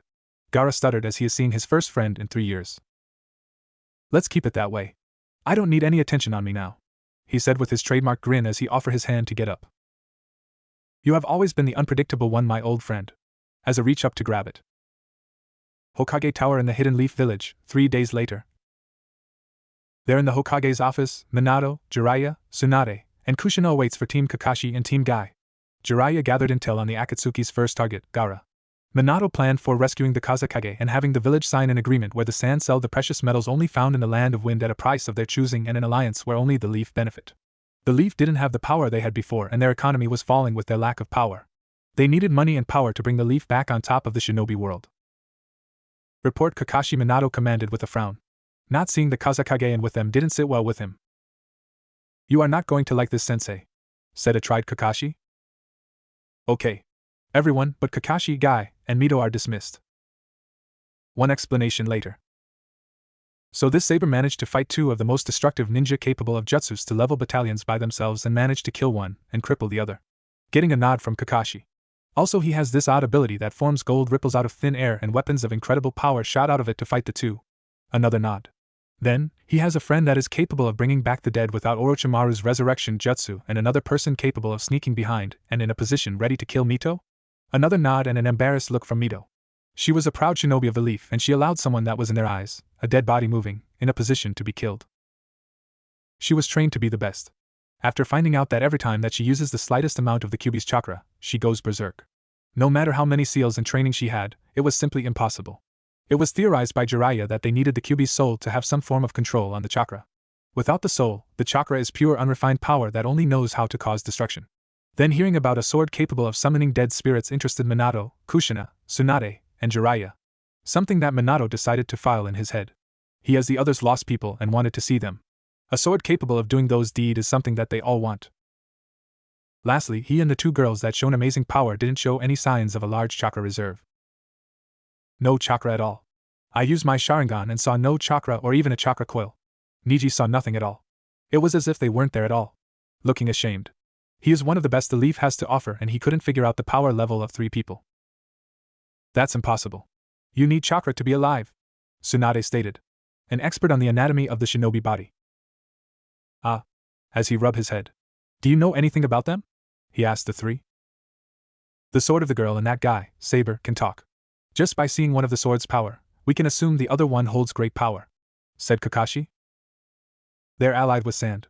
They seem to be a mercenary group by looking at how youthful they are with each other, Guy said with his usual attitude. The 3 look like they work with each other for a long time. Not seeing a headband, he guessed that they are a group fighting for a paycheck. After a few minutes to think. I can't allow these people to walk around freely. I will declare them as missing ninjas and put him in the bingo book. Surprising Guy, Mito, and Kakashi. Jiraiya and Tsunade look like he expected this due to them understanding the balance of power, and these 3 put the balance in danger. Kushina just nodded in agreement with her husband. Dad, you can't do that. That's against the international law, Mito shouted, more shock at her own father action. Sir, you can't do that. They aren't part of the Leaf or any village. Plus, they haven't done anything wrong, added Guy in protest to the idea. Labeling a ninja as a missing ninja can only be done if they are part of the village that they betrayed. Also, they haven't committed any crimes and Minato was ready to lie about it. It doesn't matter. Mito, they have power that we need. This is all for Konoha. I don't want their power anywhere, but here in the village. I will say that they were part of the Leaf before and stole those 2 swords. They will get a capture order, Minato told them. Mito accepted his answer. That tells you how far a shinobi, child or not, would go for their village. All their life, since birth, they were raised to give everything for their village, so it was uncommon to see such a blind acceptance. Sensei, I think it won't work. The majority of the elemental nation are already on bad terms with us. They won't believe what we put in the bingo book. They will just ignore the order and take them for themselves, said Kakashi, already noticing the major flaw in his plan to capture some powerful ninjas. It doesn't matter. I will declare war on any nations that tries to take them from us. They have incredible power, so that makes them part of the Hidden Leaf, Minato said without hesitation. After a few years of being Hokage, he adopted the belief that power belongs to the Leaf. Seeing the last Uzumaki, last Senju, last Uchiha, and the legendary Sannin are part of the Hidden Leaf, all power belongs to them. He became blind with power, only seeing any form of power should be under his control. I fear that we are going to go to war soon if Sensei doesn't change. Kakashi thought, Guy as well. The only person close to the Hokage that started to see the error of the village. In the Sand Village, in the Kazekage's tower. This is a lot to take in. On the way back to the village from the Land of Rivers, I think that is where Gaara was taken. Naruto told Gaara what happened to him. He went over the wall. The most mysterious thing for the people of the Yen, Elemental Nation, is what was over the wall. In the past, many ninjas tried to get over the wall, but they could never stick to the wall. Whenever they built anything close to the wall, it began to crumble. Buildings made of stone or metal, it started to crumble and fell apart. Of course, the other side had the same problem. It was the wall reacting to people close by. To make sure that they don't get to the other side. Hearing Naruto going over the wall and exploring life in the West. To hear that chakra is a weak form of power compared to the power of the West. To hear that there is so many races that are superior to humans, even the humans are superior to the humans in the Yen. Especially that only about 40% of the human race could use magic or chi. Keep in mind that humans weren't the majority population in the West. Just thinking about an invasion from the races in the West frightened him to no end. His home is one of the countries bordering the West and East.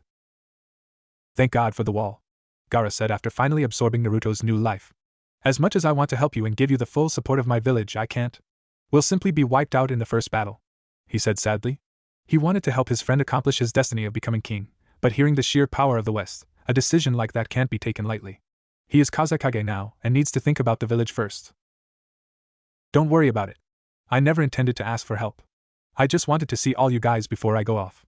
Cheering Gaara up. All I ask is that you keep my identity a secret till I reveal myself. Getting a nod. I just hope I get the chance to reveal myself in the future, he said with a grim smile. Baka! You won't die. If you die, I can just bring you back like I did before, Rin said to make him stop doubting his skills. Still, I want to thank you for all your help in reviving me, Gaara said. Well, there is one thing, Naruto said as he scratched his head. Gruggergerferga growl from Naruto's and Arturia's stomach that caught the attention of everyone in the room. Rin only facepalm and Kurama was laughing at the two. Hunger is an enemy that everyone must defeat, Arturia said with a passive face while placing her hands on her hungry stomach. Yeah. Can we get some food? He asked them. Temari giggled, Kankuro scoffed at them, and Gaara smiled. Of course, Gaara said as he got up from his chair to take everyone out to eat. 4 months later in the land of Waterfall. After Naruto's group time in the sand, they left to go and visit others. Gaara promised that he will watch for the wall to come down, and welcomed the idea of an alliance with Naruto when he becomes king. Naruto headed to the land of waves to see Tazuna and Inari. They were happy to see the blonde idiot alive and happy. Then he went to land of snow to visit Koiki. He left the country with new bruises. Apparently, Koiki decided to give him a deep and passionate kiss after hearing his plan for the future. After the kiss, she told him, I will wait. And she left, leaving Naruto confused at her message and making Rin and Arturia angry at his thick-headedness. Later, Kurama decided to tell the group of one of the last demon in the east, Miroyo. He wanted to offer him the chance to return to the west. All demons have long life that seems like they are immortal, so Miroyo was most likely alive and the shinobi are weak against him. The group headed to the land of demons and volunteered to protect their priestess, Cheyenne. Cheyenne was a brat that didn't get along with Naruto much. Arturia was the person that would watch over her. When reaching the temple, Arturia and Rin fought the army and Naruto took Cheyenne to seal Miroyo. Of course, Naruto stopped her, so he can offer Miroyo the chance to go home. He refused his offer and went on the attack on the east. He was consumed by hate and wanted revenge on the sage, but he died before he could get his revenge, so he decided to target his people. Cheyenne fell into despair and was prepared to die sealing Miroyo. However, Naruto fought hard with Excalibur, and with combining his sword and Cheyenne's mystical bell, they were able to defeat Miroyo. Cheyenne fell in love with Naruto and asked him to pass on her power, which he agreed to, getting another beating from Rin because she knew that Naruto didn't understand what Cheyenne really meant. Also, there was this one time he ran into a pair of women when he decided to train somewhere more secluded. As he trained with his swordsmanship and magic skills, a pair of women watched him. They noticed he was powerful, very powerful. They came out and introduced themselves to him. They were Shizuka and Tokiwa. They were out looking for powerful men to challenge and take back home for Shizuka. It was no surprise that Shizuka lost. Seeing how Naruto trained was frightening. He used the Gate of Babylon to surround himself and fired many Noble Phantasm at him. Noble Phantasm is the general name that he gave his weapon in the gate because of the power belonging to a noble king, and the power could be something found in the dreams of the powerful. Naruto would use his Excalibur or one of the legendary weapons in the gate to deflect or destroy them. This was to improve his strength, reaction time, and speed.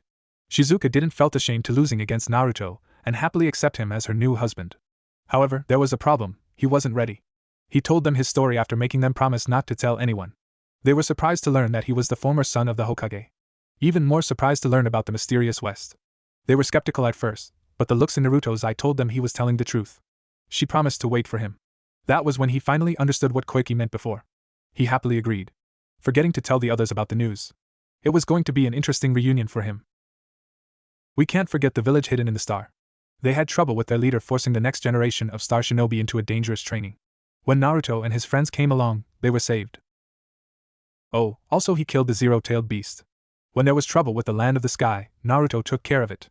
He helped Amaru too, as well as Haruna, the new daimyo from the land of vegetables. In addition, the group ran into some trouble.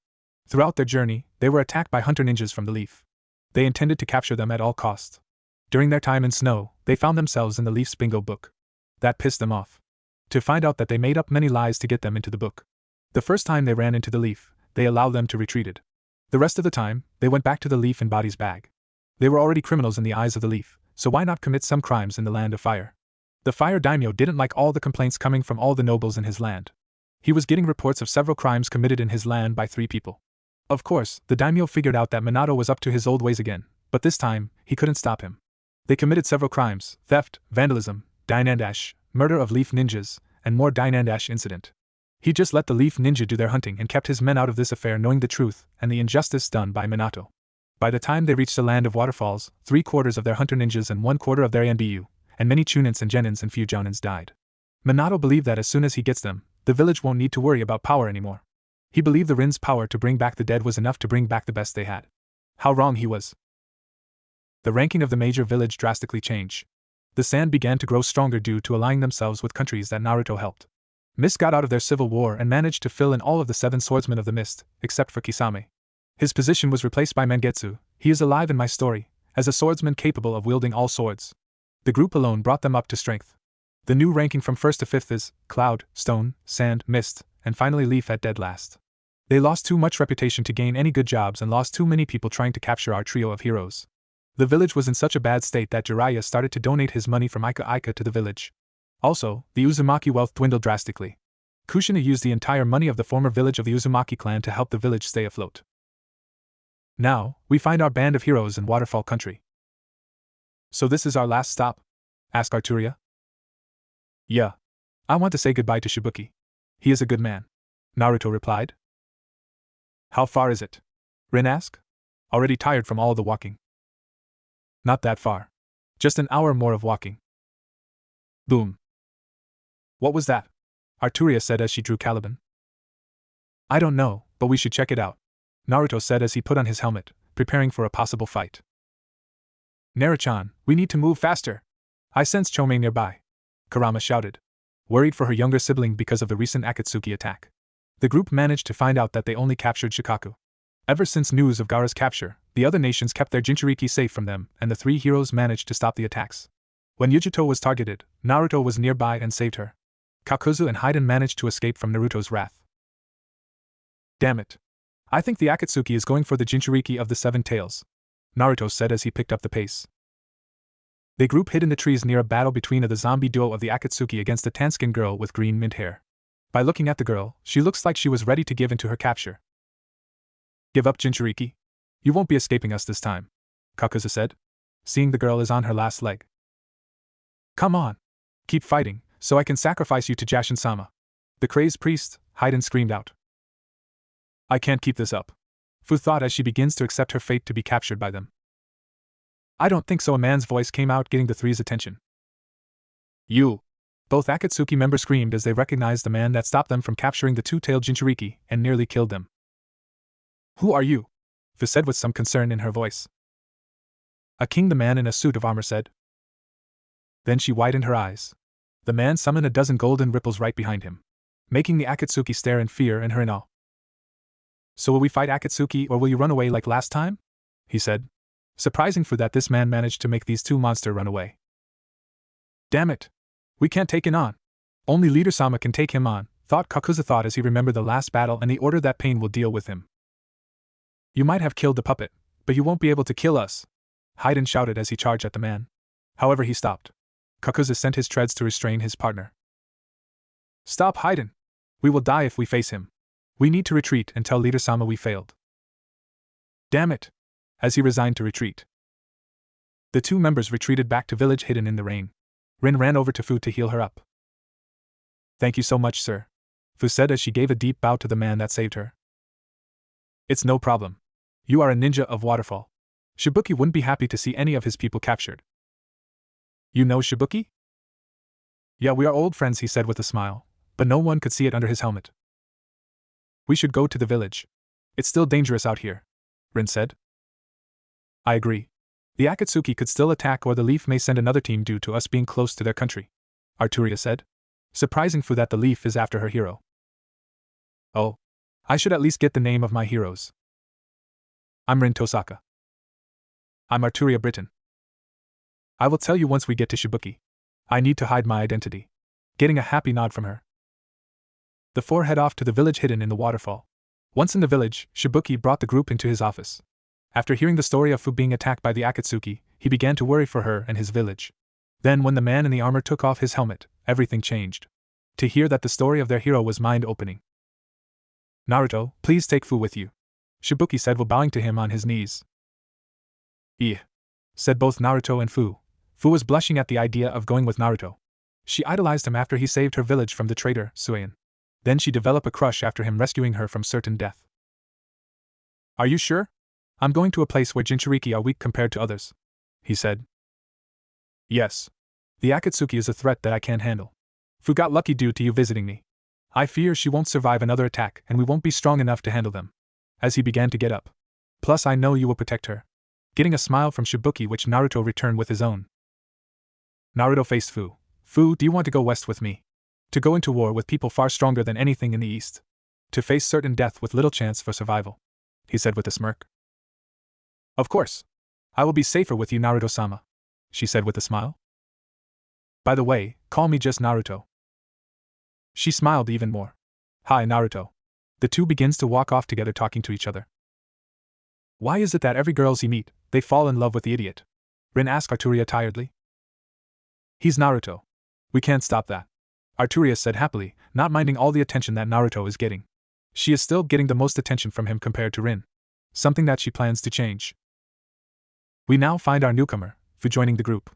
After her run-in with the Akatsuki, Shibuki offered them her the chance to go with her hero to a completely new world that she isn't familiar with. After a tearful goodbye between Shibuki and Fu, they headed to the village hidden in the sand. Sand village? Damn, the sun is going to kill me, Fu complained. How can you three stand the heat? She accused her new friends. Didn't Rin tell you?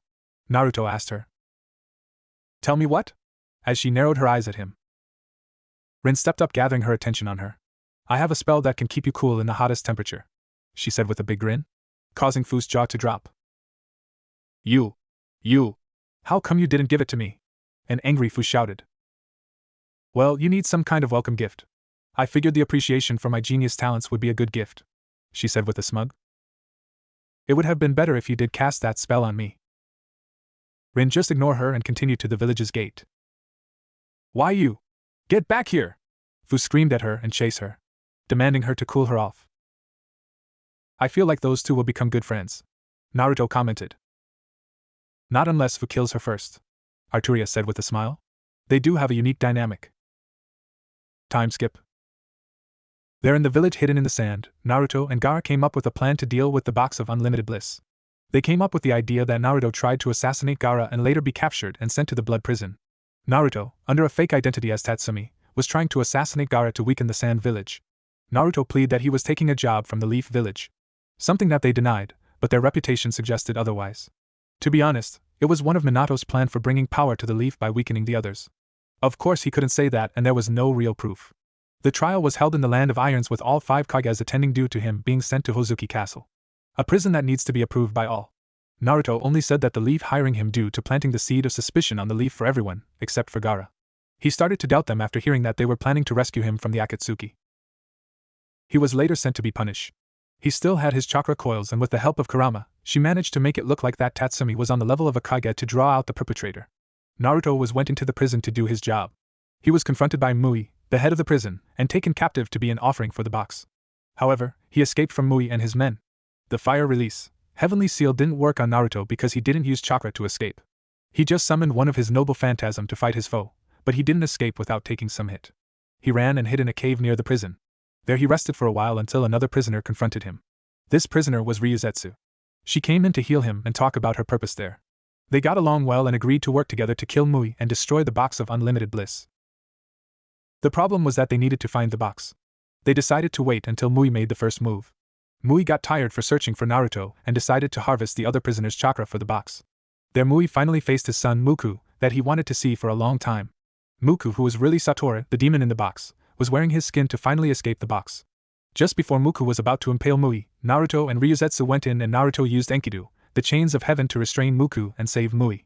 Muku transformed into Satoru true form to battle Naruto, who was the only one capable of taking him down. Naruto summoned Durandal and fought a fierce battle with Satori. Naruto was struggling to take out Satoru and there were prisoners and guards dying in the crossover. Naruto couldn't take it any longer and summoned Ie and finally slain the demon and saved the others.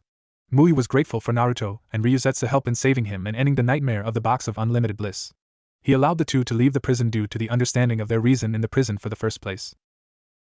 Ryuzetsu didn't have anywhere to go anymore. She didn't want to go back to the village hidden in the grass, so she followed Naruto. The two were close during their time in the blood prison and figured that the other side of the wall is a better choice for a new start. Something that would later bring headaches for him and his friends. After introducing Ryuzetsu to the group, they head off to the west. Tosaka's Manor, west. During their trip to Rin's home that they are using as a base, Fu and Ryuzetsu couldn't believe that they were actually in the west. They saw a lot of death. Naruto and the girls led them through several war zones to show how violent that the west is. They saw many dead bodies and were forced to fight against some of the other race that wanted to kill the group. Of course, they were surprised about how strong the other race were. The ghouls were far stronger than most of the girls and gave them a hard time. The demons and devil really freaked them out. They were ruthless and nearly killed Fu. If Chome, Nanabai, didn't save her, she would be dead. Finally reaching the safe haven of Camelot, the humans finally relaxed in the Tosaka's manner. Some part of me regret coming along, Fu said with a sheepish smile. Still, the West is really interesting. The culture is very different, and the food is pretty good, Ryuzetsu said while eating some fish and chip that Rin made for the group. Something that all the ninjas from East could say that is delicious. The girls nodded in agreement as soon as they tried it. Thanks. Happy to know that you like our cuisine, Rin said with a smile. The entire group spent the next couple of hours eating and enjoying their time in the manor. Especially Arturia, Rin rarely makes a lot of food. She was going to eat as much food as possible. Now that celebration are over, we need to talk about what are we going to do next, Arturia said with a serious voice. True. We finish your little vacation and now we are back in West. What is next, Naruto? Rin asked, making everyone look to the once and future king for guidance. The next step is getting more power. Even with all the weapons that I could summon, we need more to fight every race. I'm thinking of something crazy. How crazy? Rin asked. She knew and dreaded that look. I plan on taking the power of the heavenly dragon. What? Rin and Arturia shouted, surprising the other girls that don't know of the legend. That is stupid. Even for you, Rin shouted. Agreed. At least wait for Lady Merlin to return before facing them, Arturia said with concern in her voice. Excuse me? Would you guys explain what is a heavenly dragon? Fu asked as she raised her hand. The heavenly dragon are two dragons that holds power that nobody can face. In the past, the demon race challenged against one of the two and lost their demon lord. They later went into hiding to build up their force. That was when the devils came up and took their spot as one of the powerful faction in the West. The demons are still more powerful than the devils, but they are low in numbers. Back to the dragons, legend foretold that they were sent to be the one to aid the once and future king, Rin said in lecture mode. So why is it a stupid idea for Naruto to face them? He is the once and future king. Ryuzetsu asked, confused about the problem. The problem, Ryu, is that I wasn't born when they were sent to the West. They waited and many people hunted them down like the Biju at home, so they fought back and started to ignore their duty. They would test me or just kill me. Seeing as no one is capable of taking them down, we believe that they will kill me, Naruto answered using the nickname he gave Ryuzetsu. Oh, Ryu said. Still, it is the right call. It's time I face them. We can't wait for Merlin to come back, he said as he stood up. I'm doing this alone. No buts. This is my destiny and it's time I face it. What is your destiny then, Naruto? Ryu asked as she or the others haven't heard the full legend. It's an old legend that existed way before the wall came up. It became a fairy tale that many parents told their kids and hoped to give them hope for a warless future. It says, a child capable of pulling the golden sword of Victorious from the stone will be bestowed power capable of saving the world or destroying the world, Arturia answered as she loves the story since childhood. Fu just listened carefully and was reminded something. This reminds me of, she went on to tell the story. It was a story that speak of the child of prophecy from Shibuki. He had a summon that would talk about it all the time. Interesting story, a feminine voice said from nowhere, surprising Fu and Ryu. The other three already recognized the voice and her antics. Calm down everyone. It's Merlin, Naruto said as he continued to drink his tea. Then Merlin came out of the shadow and showed herself. You need to stop doing that. Coming out of nowhere without me sensing you is scary, Excalibur said, as she doesn't like any surprise that put her master in danger. Come on. I thought it was funny, Kurama said as she came out of the kitchen with a bag of chips. Nice to see someone on my side, Merlin said with a smile. Now I'm Merlin. You should already know me, she asked, getting a nod from the two. Good, now Fu, that story isn't really surprising. After talking with Lord Bayako himself, I learned that all elders of each of the summon race once heard of our legend about the sword in the stone. Even the White Tiger Elder had a similar memory of our story, but only remember parts of the legend. This summon elder must have remembered parts of our legend and pass it on as a prophecy. A prophecy that was incomplete on his side and only works in the West. Our world is the one in constant war, not yours. Yar, you ninjas are really selfish. How come did the summon elder pass it as a prophecy? He said he saw it in a vision, Fu asked. You just said it. He is an elder. An elder with memory problem like all other elders of all race, Merlin pointed out, making Fu realize she was right. The elders of all summons were infamous for their long age and memory problem. In hindsight, Naruto's pain could have been avoided if they acknowledged that the elder of the Toad summons was just an old forgetful toad because it was him that caused the Namake's family to only care about Mito. Well, with that out of the way, Naruto. Merlin gave a serious look. You are right, she said with a smile. Yeah, said all the girls in the room, leaving Naruto dumbstruck and Kurama laughing. I said he is right. It is time that he face those two. Albion is more loyal, so he may come quietly if you show him Caliban, but Drake will ask for a fight. You will need to prepare for that, Merlin said in all seriousness. Time skip. Naruto asked for Caliban back to use against the heavenly duo. Arturia handed back to him with a kiss. Ren also gave him a kiss and threatened to kill him if he dies. Ryu and Fu made Naruto promise to come back. Then Naruto head off to Empty Heaven, the mountain range where the heavenly duo live and fight. It was named after them. Then Naruto head off to Empty Heaven. Man, Naruto said as he longed at the sheer destruction around the mountain. Growling. Who goes there? A very powerful shout came from above, showing at two large dragons, one red and one white. Who dares enter our home? The red one shouted, not liking intruders. Look, Albion, a human came to challenge us. I haven't seen any human come here before. This will be the first, Drake. Both Drake and Albion laugh at this. Hey, don't look down on me, shouted Naruto, not liking how people always look down on him. Make me human, Drake said. Naruto only grinned at this. He drawn out Caliban and let her light shine bright in front of the two. I am possible, Drake shouted. Finally, Albion said with glee. Our master is finally here. That's right. I am the once and future king. I come here to ask for your help to unite the land. I'm honored to help, Albion said as he showed his respect. He was more the respectful one out of the duo. Not me. You need to beat me if you want my help. What are you doing, Drake? He is the one that we were born to help. Will you deny our birthright? Albion asked. Damn right. He needs to prove that he is worthy of my power. How dare you, Albion shouted, but was interrupted. I will fight. But Albion tried to protest. No buts. All my life, I never asked for anything. Everything I have, besides Caliban and some other things, I work hard to get. I won't let this stop me. If you want to fight, then I will give you one. Naruto shouted as he drew Excalibur II. We are with you, master / my king Excalibur, and Caliban said as he prepared to fight. Albion, I like that you show respect for me, but I have to do this. It's not about power. It's about proving my worth, he said, making Albion look at him with more respect, and decided to leave the battlefield. You earn a little respect, human. I hope you are ready. Mother, God is a female and created the heavenly dragons, so they are their mother. Promise me that her chosen king will be strong. Bring it. Naruto, Caliban, and Excalibur shouted. Naruto charged at the Welsh dragon, while the vanishing dragons sit back and watch. Naruto starts slashing at the scales of Drake, but proved to be fruitless. Damn, his scale is tough. Then he switched tactic and jumped back after a powerful fire attack. He summoned dozen of noble phantasm from the gate of Babylon and sent them at Drake. So you know about the gate. Interesting, Albion said with a grin.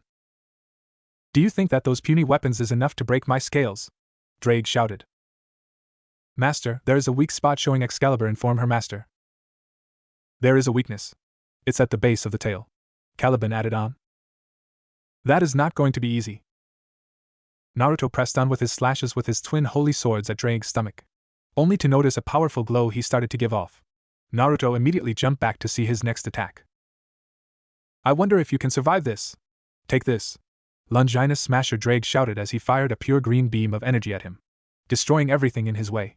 I'm not great with names. Damn it, he thought as it got closer. He stuck Excalibur to the ground and gathered prana into Caliban.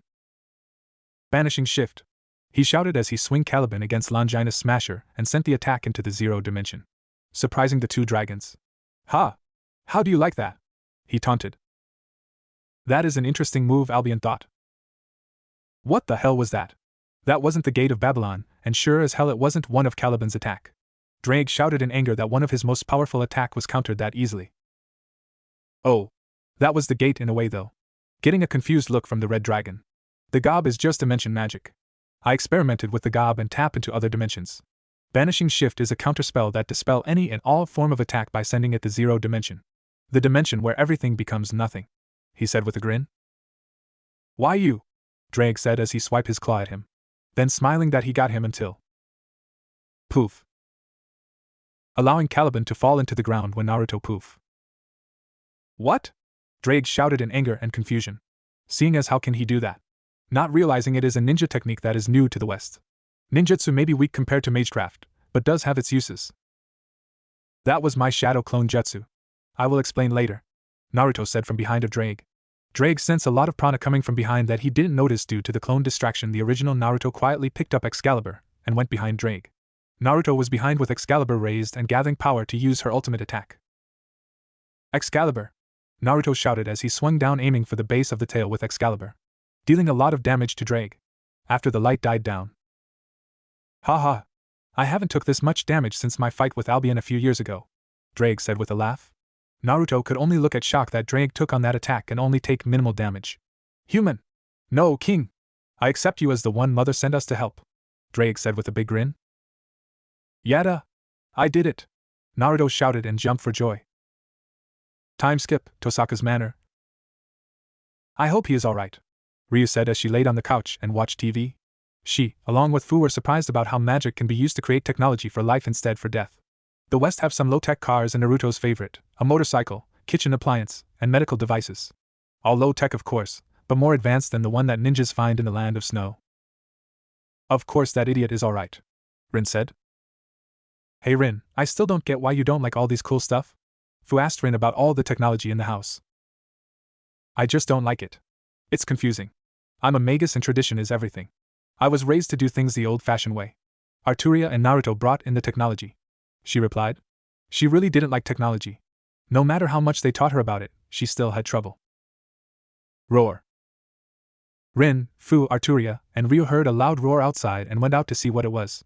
Only to see a red and white dragon coming their way with a blonde on top of the white one. They all looked dumbstruck. Arturia and Rin especially. All their life, they were told how dangerous that the duo were, and now, they see their lover ride one as if it was nothing. They expected Naruto to live and fight another day after losing to the dragon. They didn't see this coming. Hey guys! Naruto shouted as they began to land in front of the manor. Naruto jumped down to give the girls a hug. Who the hell is making that noise? Kurama shouted as she walked out of the house with a huge headache. She drank too much and was dealing with a hangover. One long introduction and explanation later. So you see, I don't really want you two to do the fighting. Making the heavenly duo look at their master with more respect. The two could have easily conquered the entire West for him, but Naruto said he wanted to do it himself. If I don't unite the West myself, I can't call myself a king. I need to do this myself. Do you guys have any way to give power instead? Naruto asked. I can give you a unique power by giving you part of our soul, Albion said. Breaking a part of my soul and giving it to you will give you a pair of white dragon wings called Divine Dividing. The power allow you to divide anyone's power in half and absorb that power. Chakra, prana, or ki-based attack. Divine Dividing also have more power when you become stronger with my power. Or he turned to his brother, Drake. I can give you my blessing. It will improve or give you magic circuit depending on the situation.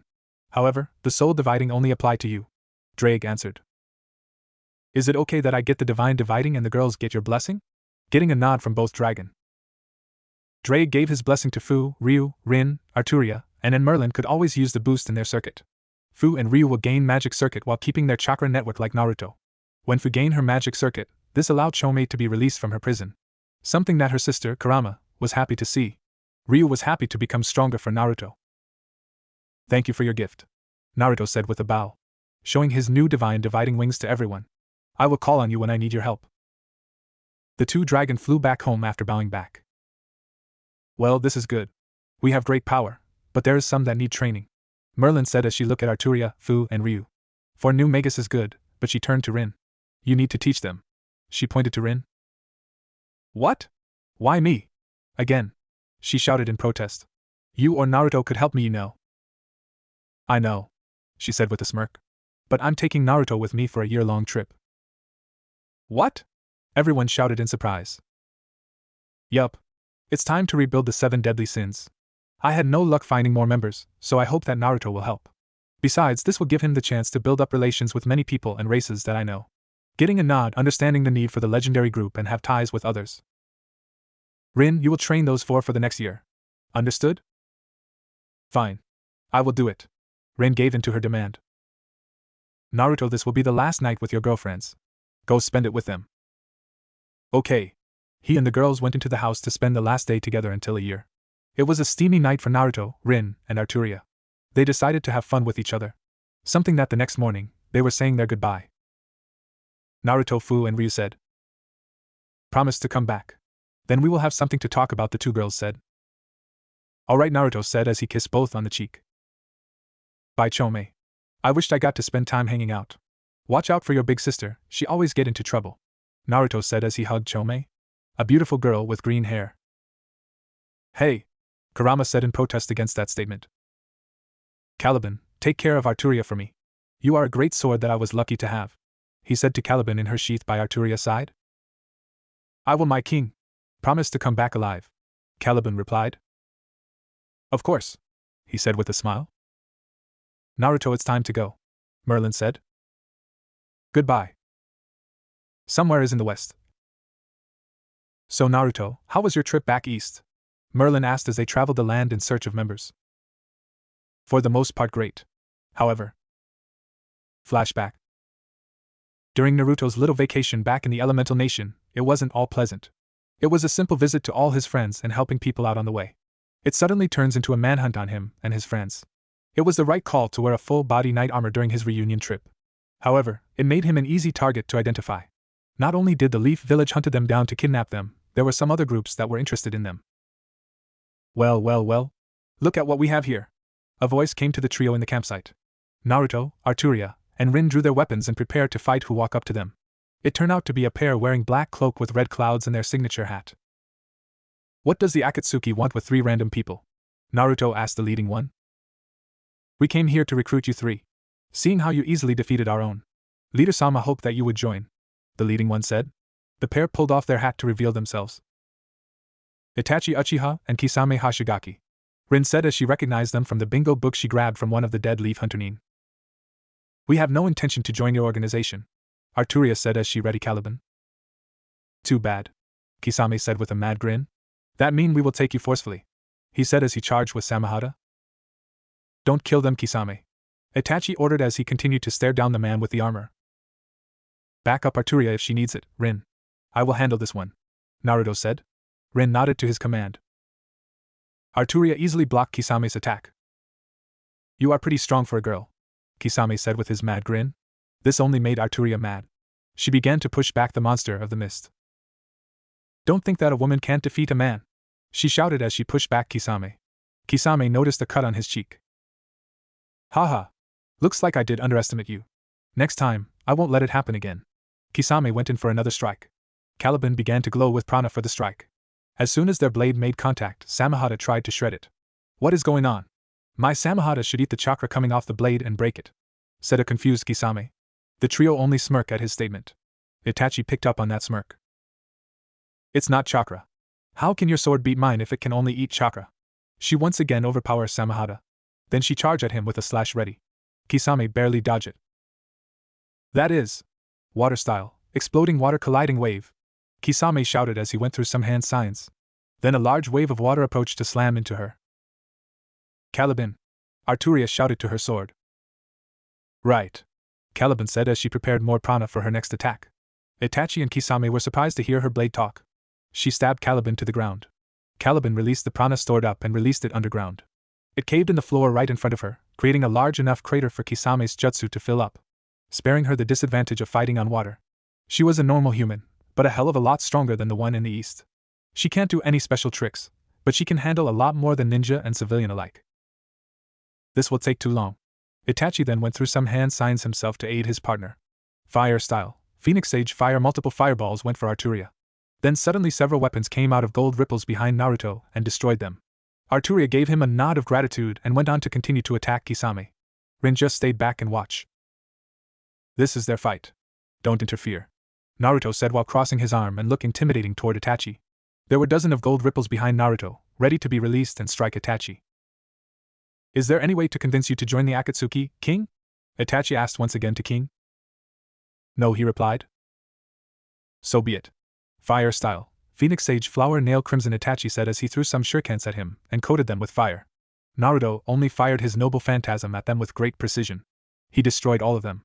Naruto then charged at Itachi with Excalibur. He was aiming for his head. Fast. I can't dodge this or substitute myself in time, Itachi thought as he prepared his triumph card. Red rib cage began to appear all around them. Excalibur couldn't cut through the ribs, made of chakra. Master, be careful. This technique is very powerful, Excalibur warned her master. He only jumped back and examined Susanoo. This is Susanoo, the Uchiha's ultimate defense and power, Itachi said as his Susanoo grew a skin. Interesting, Naruto said as he drew a weapon from the gate. It was Calibulg, the rainbow sword. I wonder if the Uchiha's ultimate defense can withstand 2 legendary weapons? Itachi narrowed his eyes at the 2 swords in his hand. He didn't recognize those blades to be any legendary weapons, so he guessed they were weapons lost to time. He is half correct. There are weapons in the gate that were lost, but there are some that people came into possession. The gate pulls the weapon out of time and space in the past, so he can use them without any repercussions to the weapons that are still around in the present. He then charged at the humanoid jutsu while gathering as much prana into his blades. Take this. He slashed Itachi with both blades full of prana, only to break the jutsu into its bone stage. Not good. That was too much power to take on, Itachi thought as he analyzed the situation. Kisame! He shouted to gather his partner's attention. Kisame was surprised to see him pull out Susanoo and see it in that state. Kisame struggled in their spars to get it in that state. Naruto did it without any problem. We won't win this. Retreat. Itachi then turned into a flock of crows and disappeared. Go ahead and leave. I have seen enough that I'm strong enough to hold my ground to one of the best in this nation, Arturia said. Kisame picked up onto this nation.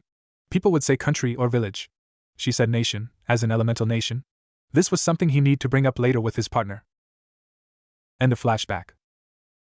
So the Akatsuki are interested in recruiting you 3? At least we know that they aren't much to deal with. Merlin replied to his story. True, but they were annoying. We ran into the zombie duo, Haiden and Kakuzu. They were kidnapping the 2-tailed Jinchuriki. We stopped them, but we ran into them more often. They tried to kill us or recruit us. However, the Leaf was persistent in their attempt to kidnap us, he said tiredly. How so? She asked. Flashback. Damn it! Minato slammed his fist onto his desk. How can they defeat all the hunter ninja I sent? He yelled in frustration. Minato, calm down. We knew that they were powerful to take on the Akatsuki on their own. You can't expect that we can kidnap them so easily, Jiraiya told his student. It has been several weeks since he falsified the records of 1 Saber, 1 Rin, and 1 Arturia into the Hidden Leaf records. All attempt to kidnap them for their power they have. Many hunters died in their attempt to capture them. All were sent back to the front of the gate of the Leaf in bodies bags, shocking many civilian and ninjas. Even Jiraiya's spies began to disappear when searching for information on them. He concluded that they were killed. I can't keep searching for them. Whoever those 3 are, they are killing too many ninjas and my spies. We will need all of them against the Akatsuki and Orochimaru in the future, Jiraiya told Minato with a frown. He can't support his student's decision to continue to hunt for 3 unknowns. Not with causality count rising. Fine then. Jiraiya, as Hokage, I order you to gather a team and track and capture those 3. Minato ordered. Fine, but I'm telling you. It won't end well, Jiraiya responded. You are a Sannin for God's sake. That should be enough to take them down. Damn it, Minato! They took down members of the Akatsuki. Only one easily overwhelmed 2 members at the same time. It's safe to assume that the other 2 can do the same. Doing this will get more killed. I may be a Sannin, but there are limits. Jiraiya yelled at him, tired with the many attempts that ended in failure. It was too much like Orochimaru and Cloud Village. He didn't like how the village is being run now. You have your orders, Minato said with authority. Jiraiya left through the door and went to go gather a team for a suicide mission. Minato, are you sure this is the right choice? Kushina asked as she came from behind Minato. Are you doubting me now? He asked Kushina as he narrowed his eyes at her. No, but nothing. This is all for the Leaf, he said to end the conversation. The main excuse he told himself and to everyone else. She only left and went back home to check on Mito. Jiraiya gathered the best of the Leaf to capture the trio. On the team were Kakashi, Guy, Kurenai, and Asuma. They were the best in their field of expertise and the best the Leaf had to offer. He briefed them on the mission. Asuma and Kurenai didn't recognize the name of the supposed rogue Leaf ninja. Kakashi and Guy only frowned hearing who their target was. Guy went on about how unyouthful this mission was. They managed to track them down close to Lighting Country. The trio finished up business with the rescue of the 2-tailed Jinchuriki. The retrieval team were waiting for them to get a good distance away from the border, so they don't draw the attention of any cloud ninja. Then they jump in front of the trio. Hold up right there. By order of the Hokage, you are to be returned to the Leaf. Rin, Arturia, and Saber, Jiraiya said, to sound as if they were there to retrieve rogue Leaf ninjas. They are still on it? Arturia asked out loud. They don't even know our full names, Rin said. I bet they don't even know that Saber is just a name I made up, Naruto said out loud. Their comments confused Asuma and Kurenai because they were still left out on the truth. They looked at their supposed traitorous comrades and didn't recognize them, but they had orders to capture them. Rin, Arturia. I will deal with the guy with big white hair. You guys will deal with rest. Getting a nod from his friends. Naruto versus Jiraiya. Why won't you guys leave us alone? We did absolutely nothing against your village. Naruto asked. Sorry, Saber, but you guys are too powerful to be left alone. The leaf needs your power. Jiraiya responded. You don't even know my names or who we really are. Then you decided to put us in your bingo book as rogue ninja from your village. That is just sad. Naruto said while he wanted to summon his gate and prepared a lot of noble phantasm. Jiraiya flinched at his comment. He always thought that the leaf is the best and didn't need to do anything pathetic. He thought they were above the world. Now he is living his nightmare, the leaf village in a desperation situation. Just surrender. Jiraiya ordered. Then a dozen of noble phantasms shot out toward Jiraiya. Jiraiya didn't get out unscathed. He lost his right arm immediately from the barrage of powerful weapons. I'm tired of your village. You believe to be gods, but you're far from it. The closest one to God is me. I'm the once and future king. Naruto announced. Even in pain, Jiraiya paid attention to what he said. Once and future king? What is that supposed to mean? Jiraiya thought as he would investigate it later. Give up. I already took away your arm. You won't be able to perform any of your powerful jutsu without both arms. You're just so weak. He taunted him. He charged at him with a Rasengan, only to have Naruto use Excalibur to block the attack with ease. This is boring. You are no longer capable of fighting me where many have failed. Naruto said coldly and kicked Jiraiya away into a wall, putting him out of the fight. That man is ruthless. Jiraiya thought as he fell unconscious. Arturia and Rin versus Asuma and Kakashi and Guy and Kurenai. Surrender! We have you outnumbered! Asuma shouted at the pair of girls. True, but Rin said, until Arturia continued. We have you outmatched. We each fought members of the Akatsuki single-handedly. Can you say the same? Arturia said with a smirk, making all of them flinch. They knew that all of the members were powerful, and they couldn't take them on solo. Hearing that they could, dropped their morale. It doesn't matter, we will capture all of you, Kakashi responded. Hey Arturia. Since this isn't a fair fight, you may want to drop the code of chivalry for now, Rin said as she pulled out multiple jewels. Only this once, Arturia said while drawing Caliban. I will take the one in green and the one with one eye. They are close-quarter combatants. They may prove to be as strong as Kisame. Shame that we didn't finish our fight. This new piece of information surprised the Leaf Ninjas. Kisame is easily one of the best fighter of the Akatsuki. She then went to face her opponents. Arturia versus Kakashi and Guy. I hope that you two will be better than Kisame. He may be powerful, but my sword's skills far surpass his, Arturia said as she prepared herself to fight the duo. Guy, we can't take any chances, Kakashi said, then activated the Mangekyo Sharingan. Alright, gate of opening, Guy said as chakra started to rush out of his body. Caliban, any advice? She asked her blade. I will prepare for countermeasures. Just be ready to react, Caliban said as she prepared to perform some magic. Arturia couldn't use prana, so she depends on Caliban herself to perform any magical attack. Guy rushed in for a kick, only to have Arturia instinct take over and dodge it. She then turned around to take a slash at him. Her reaction speed is so fast, Guy thought as she watched her move faster to counter his attack. Kakashi jumped in between them to block her strike with a kunai. He could have attacked her, but he didn't want to risk losing his friend. The two jumped back after countering her. Kakashi, she moves fast. We won't be able to take her on without taking some hits, Guy told Kakashi. Alright. Just keep pressing her, and I will look for an opening, Kakashi said. Gate of healing. Gate of life, Guy shouted and charged right back in. Guy went in with a barrage of attacks. Arturia was only able to block them. Then Guy jumped above her. Arturia noticed that Kakashi sent a fireball at her. She struck the ball with enough prana to divide the ball in half to avoid her. Guy went in to attack her from behind. It knocked her away, but her armor took most of the damage. This man hits hard, she thought as she felt the pain to her back from the kick. Are you ready, Caliban? She asked. She was beginning to get worried about the fight. She didn't think she can take both on at once. Just strike the ugly-looking one. It will take away his power. This technique is linked to his life. I can disturb it, Caliban said as she began to glow a golden color. She went in to attack Kakashi instead due to Guy being faster than her. Arturia went in with many slashes to keep Kakashi in CQB. Then Guy went up to attack her from behind. She was prepared this time. She placed the edge on her back to cut/block his attack. Guy was going too fast to stop himself. His leg was cut by the blade. Then he suddenly started to cough up blood as the gates that were open were forcefully closed. Guy! Kakashi shouted in fear for his partner. What did you do? He said threateningly toward Arturia.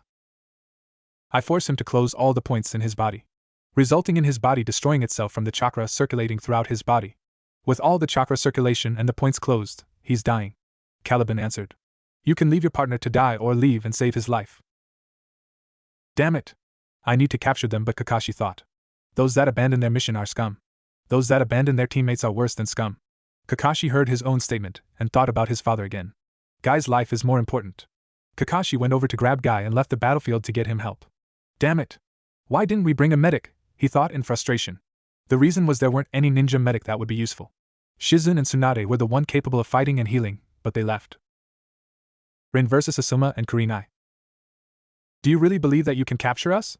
Rin asked them as blue lines started to form both her legs and arm. Even if you beat an Akatsuki member, you are still outnumbered, Kurenai told her.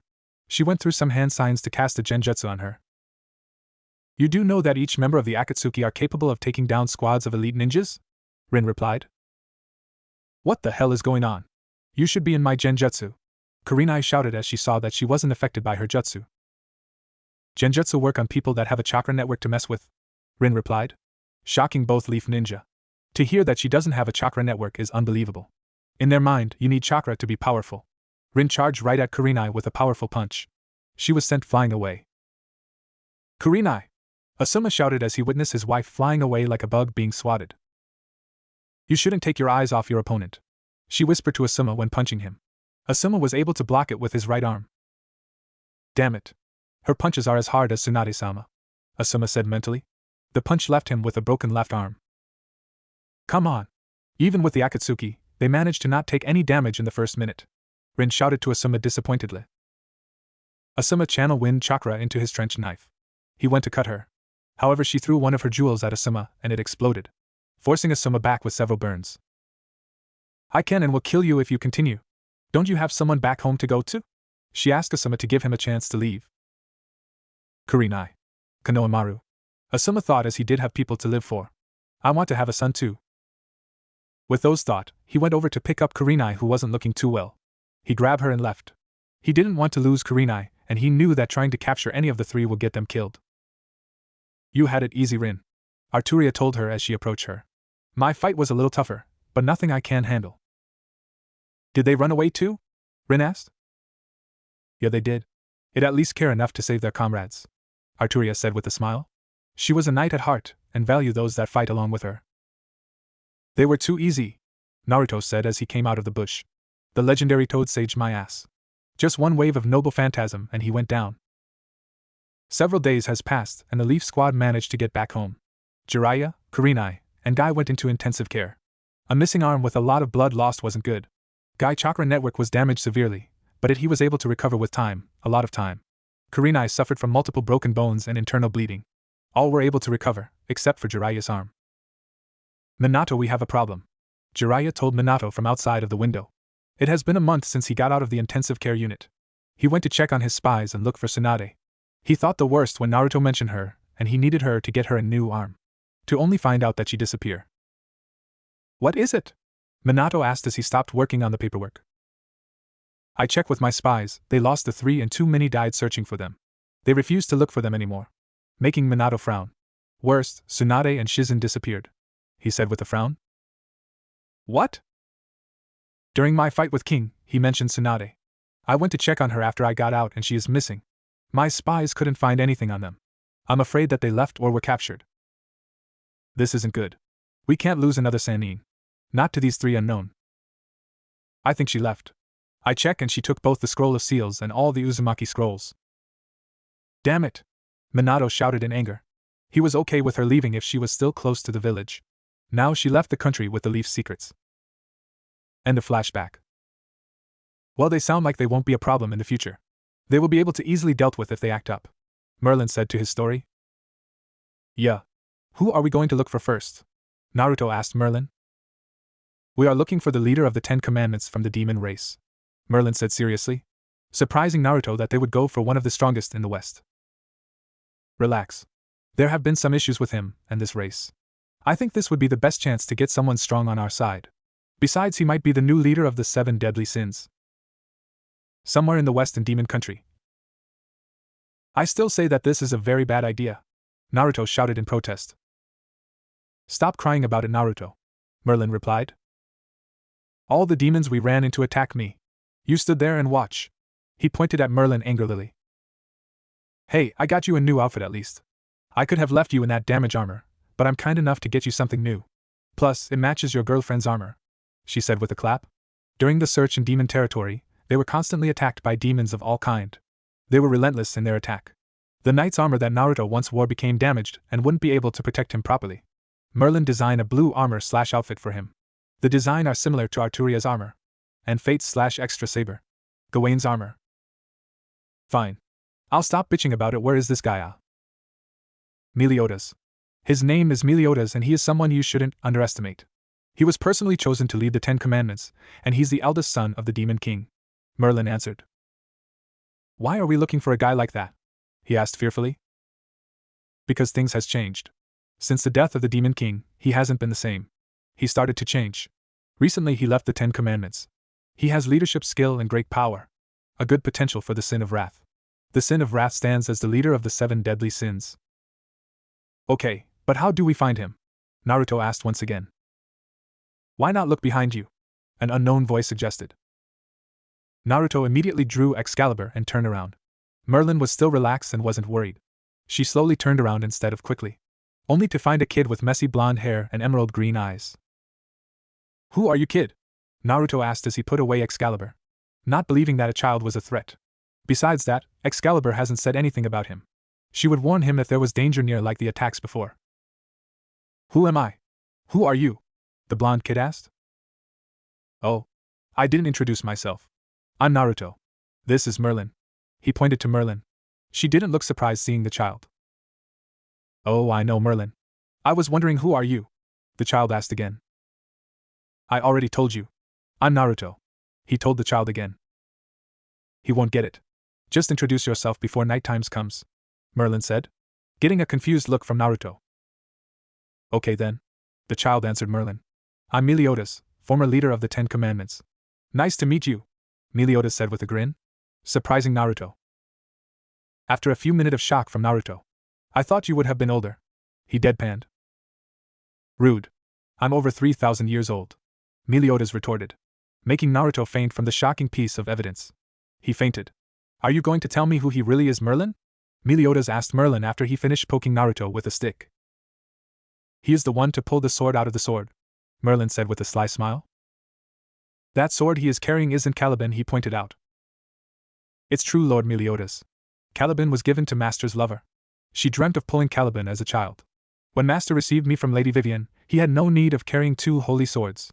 My name is Excalibur, the sword of promised victory, and my companion that protects me and Master as my sheath is Avalon. Excalibur answered. Avalon just started to glow as a sign of saying hi. Oh, then that's okay. Why are you looking for me, Merlin? I want to recruit you to the 7 deadly sins. Why should I join? Naruto wants to unite the land, uniting all races and find peace with everyone. I want his dream to come true, but he can't do it alone.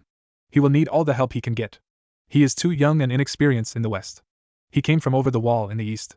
Surprising Meliodas. This is the first news about anything coming from the East. He didn't like how life was there and decided to come here. Even though he'd been here for more than 3 years, he made some friends. Several human friends, including his lover and a ghoul. With the ghoul, he even offered her to take a bite off him to survive, which she rejected his offer, surprising him even more. It was common for humans to kill ghouls right away to avoid being eaten. Then to offer a ghoul a piece of you is dangerous. A ghoul could lose control from the taste and may eat him instead of taking a bite. The kid seems like he would make a good leader, but he needs work. I'm hoping you would teach him a thing or two and help rebuild the 7 deadly sins. Merlin finished. Let me test him first. Then we will see, Meliodas said. He definitely became intrigued by Naruto. Most people wouldn't think about doing half of the things he'd done.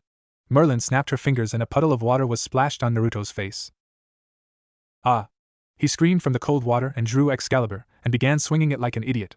He then looked at the 2 people staring at him. Ahem, what do you mean that you're over 3,000 years old? Naruto shouted as he pointed Excalibur at Meliodas. Meliodas just dashed in with a punch to the face, but he blocked it with Excalibur, knocking Naruto back several feet away. What the hell? Just fight him, Naruto. This is a test for you, Merlin told him. Meliodas went in with another punch to the gut, but this time he landed his punch, knocking him down. Fine. If you want to test me like that, then I will return the favor, Naruto shouted as he summoned several weapons from the Gate of Babylon. He launched all of them at Meliodas. Meliodas pulled out his sword, Lost Vein. He easily blocked all of them. So wasteful. Naruto then charged at him while still summoning Noble Phantasm and firing them behind him. He carefully aimed them to not hit himself. That's better, but you could do better, Meliodas commented as he went into a deadlock with Naruto and used him as a shield against his gate. Meliodas easily overpowered Naruto and pushed him back with a barrage of slashes. Naruto only managed to block half of the attacks. Good. You block all those that would have left a fatal wound. You have good battle instinct. However, is this all you can do? Naruto jumped back. Of course not. Shadow Clone Jutsu. Naruto formed 7 clones. Each clone summoned a Noble Phantasm from the gate to use as Excalibur can't be replicated. Neat. I can do the same. Meliodas created 7 clones of himself. The difference is that his sword, Lost Vein, was copied as well. Lost Vein gave Meliodas the ability to create physical copies of himself, unlike how Naruto uses ninjutsu to create clones. All clones charge at each other as the real ones attack each other. At the end of the quick battle royal, Meliodas' clones won. Damn it! It's not over yet! Naruto shouted as he pulled out Durandal from the gate and focused the holy energy of it and Excalibur together in an X shape. A bright orb started to form in between the two swords. Wolf whistle, that looks like it can do some damage, Meliodas commented. However, it won't be enough to beat me, he said with a smirk. Holy flashbang. Naruto pointed the swords at Meliodas and released the orb of holy energy. The technique came from the idea from Kurama's tailed beast bomb. Concentration of energy into a single point and build it up. Then releasing to land on the target and explode in a furious explosion. Naruto used holy energy instead of chakra or prana. He could do it with either of those energy source, but holy energy is unique in its own way and is far more easier for Naruto to use, considering that he holds many holy swords and is the one chosen by God herself. Full counter. Meliodas swung his sword at the right moment to make contact with the orb and sent it right back. Shit! Naruto thought as he closed his eyes to take his own attack, only to feel nothing hit him. Naruto opened his eyes to see Merlin erupting a powerful barrier in front of him to block the attack. You did pretty well for a kid, Meliodas said as he walked to him after the barrier came down. The last attack looked very dangerous and could have killed me considering I am a demon. Naruto only looked sheepish and rubbed the back of his head while giving a weak laugh. Meliodas then turned to Merlin. Okay, I will join the sins. I will also give the kid a lesson of 2. A lesson? Naruto questioned him. You're good kid, but not good enough. You make a decent soldier, but a leader is something that you will need to learn. Who's better to train you in leadership than the one that was said to be the next demon king? Meliodas answered with a smirk. After giving it some thought. Fine. Deal, but what's up with the 180? I heard that you were once a merciless killer and greatly respected by all demons and other races. What happened to you? Naruto asked once again. During his years in the West, he learned a lot about the major players in the West. Meliodas was described as a ruthless killer. He would show absolutely no mercy to anyone he raced and had a great hatred for other races. Oh. Things happen, Meliodas said with his usual go-happy tone. Naruto figured he would not like to talk about it and should be happy that he is like this now. Nearly a year has passed since Meliodas has joined the 7 deadly sins and in Naruto's quest to unite the entire West continent. During the year, he trained Naruto in swordsmanship. Much to the disappointment of him. He wanted to learn some cool technique. Naruto didn't see the full potential of his power as the once and future king. Naruto only took the time to use a few weapons at a time from the Gate of Babylon and some powerful techniques he learned. That alone made him a powerful opponent, but it wasn't enough. Meliodas gave him a few lessons on how to utilize his gate better in combat. Naruto started to use the gate in more of a creative ways. After the lessons, the group continued to travel the entire West to search for members for the 7 deadly sins. At the start of the journey, the only members were the boar's sin of gluttony, Merlin, lion's sin of pride, Escanor, and dragon's sin of wrath, Meliodas. 3 out of the 7 sins were filled, but Merlin was determined to revive the group. During one of their travel, they heard news of an immortal lurking around the countryside.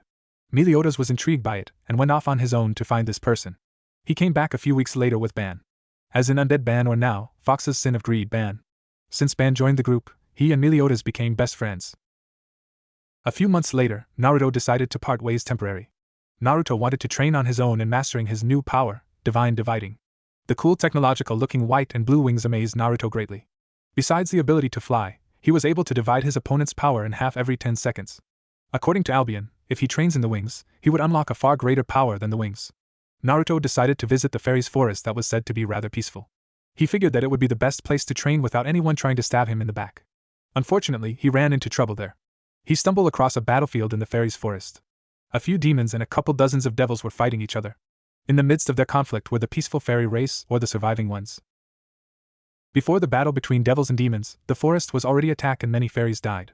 Only a couple dozen survived the attack and decided to rebuild their home. The fairies were without their protector to fight off the last attack that destroyed their home. The peace-loving fairies had to fight against creatures that desire their destruction for the first time on their own, and the result was clear. The next attack, they were lucky. Naruto tried to stop the demons and devils fighting each other, but failed, so he had to kill them. During the short three-way battle, he managed to achieve what he was training for a few minutes. His desire to protect the dying race, fairies, was enough to achieve what Albion called Vanishing Dragon Balance Breaker. The Balance Breaker is scale mail armor. It provided the same protection as a dragon's scale, greater physical capabilities, and the use of the dividing abilities in shorter intervals. After taking out the dozen of devils and all-powerful demons, he managed to save a good number of fairies. About several dozens. Naruto promised to stay for a while to guard them, so they can put up a barrier to keep everyone out. Naruto helped in creating the barrier by changing it, so it would keep out those that have negative emotions. He learned it from sensing emotion from Kurama and barriers from Rin. The new barrier would only allow people that wouldn't harm them in. The barrier itself was also designed with the help of Byakko. He may not know much about magecraft, but he could tell when meeting with Naruto in the forest that the forest have an unlimited supply of nature energy. He was quite jealous of this place for the supply. He worked with Naruto in tuning the barrier, so that it would absorb nature energy to strengthen the barrier for an eternity. After a few more weeks of training in the forest, the protector decided to return, only to be devastated in how his home was destroyed in his absences. The fairies refused to acknowledge their protector, king or Harlequin, as their leader anymore. He wasn't welcomed by his fellow fairies. Even if the other fairies ridiculed King, he would always care for them. He decided to repay Naruto. Naruto needed help in flying combat, so King started to teach him how to fight while flying. At the end of his training period, he left ready for aerial combat. He may have failed in achieving the balance breaker, but he was able to learn how to fight with his divine dividing wings. King couldn't help but feel guilty for what happened to his people and sister when he left, so he followed Naruto. Later he would join the 7 deadly sins as Grizzly's sin of sloth, King. During the reunion of his friends, they managed to recruit a new member that Meliodas stumbled upon.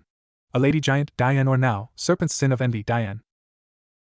The 7 deadly sins started to head out their own way to travel the entire West. They needed to know what they would be dealing with. The only one that stayed with Naruto to head back to human country is Meliodas and Ban. Escanor followed Merlin to find the last sin. King and Diane went off to travel the lands, to help where they can, like how they did in their past with each other. During King's disappearance from the fairy forest, he was out looking for someone. During his hunt, he lost his memory and ran into Diane. The two stayed together for a few hundred years. Giants and fairies naturally live long lives, so 100 years didn't seem much for them. He later regained his memory and went back to the forest only to find Naruto. Diane waited for a month, but soon left seeing that her friend didn't show up. That is when she ran into Meliodas. Naruto, Ban, and Meliodas headed toward to the Tosaka estate to see his old friends and start their crazy plan. With the girls, they had an eventful time with each other. Fu and Ryu had been learning about magecraft. 1. Fu decided to learn more about flying magic and a couple of elemental magic. Since the removal of Chome, Fu didn't want her to be imprisoned once again, but she missed the wings that allow her to fly. She took up Era 2 magic to grow a pair of wings to fly once again. Seeing that she wanted to help Naruto in his attempt to unite the West, she learned another set of magic. She learned lightning and water magic. Using lightning from the sky to launch long-range lightning spell at the enemy and water magic for close-quarter combat, or long range. She wanted to learn to generate water by using magic, so she can use ninjutsu to use water-style jutsu in remembrance of her home.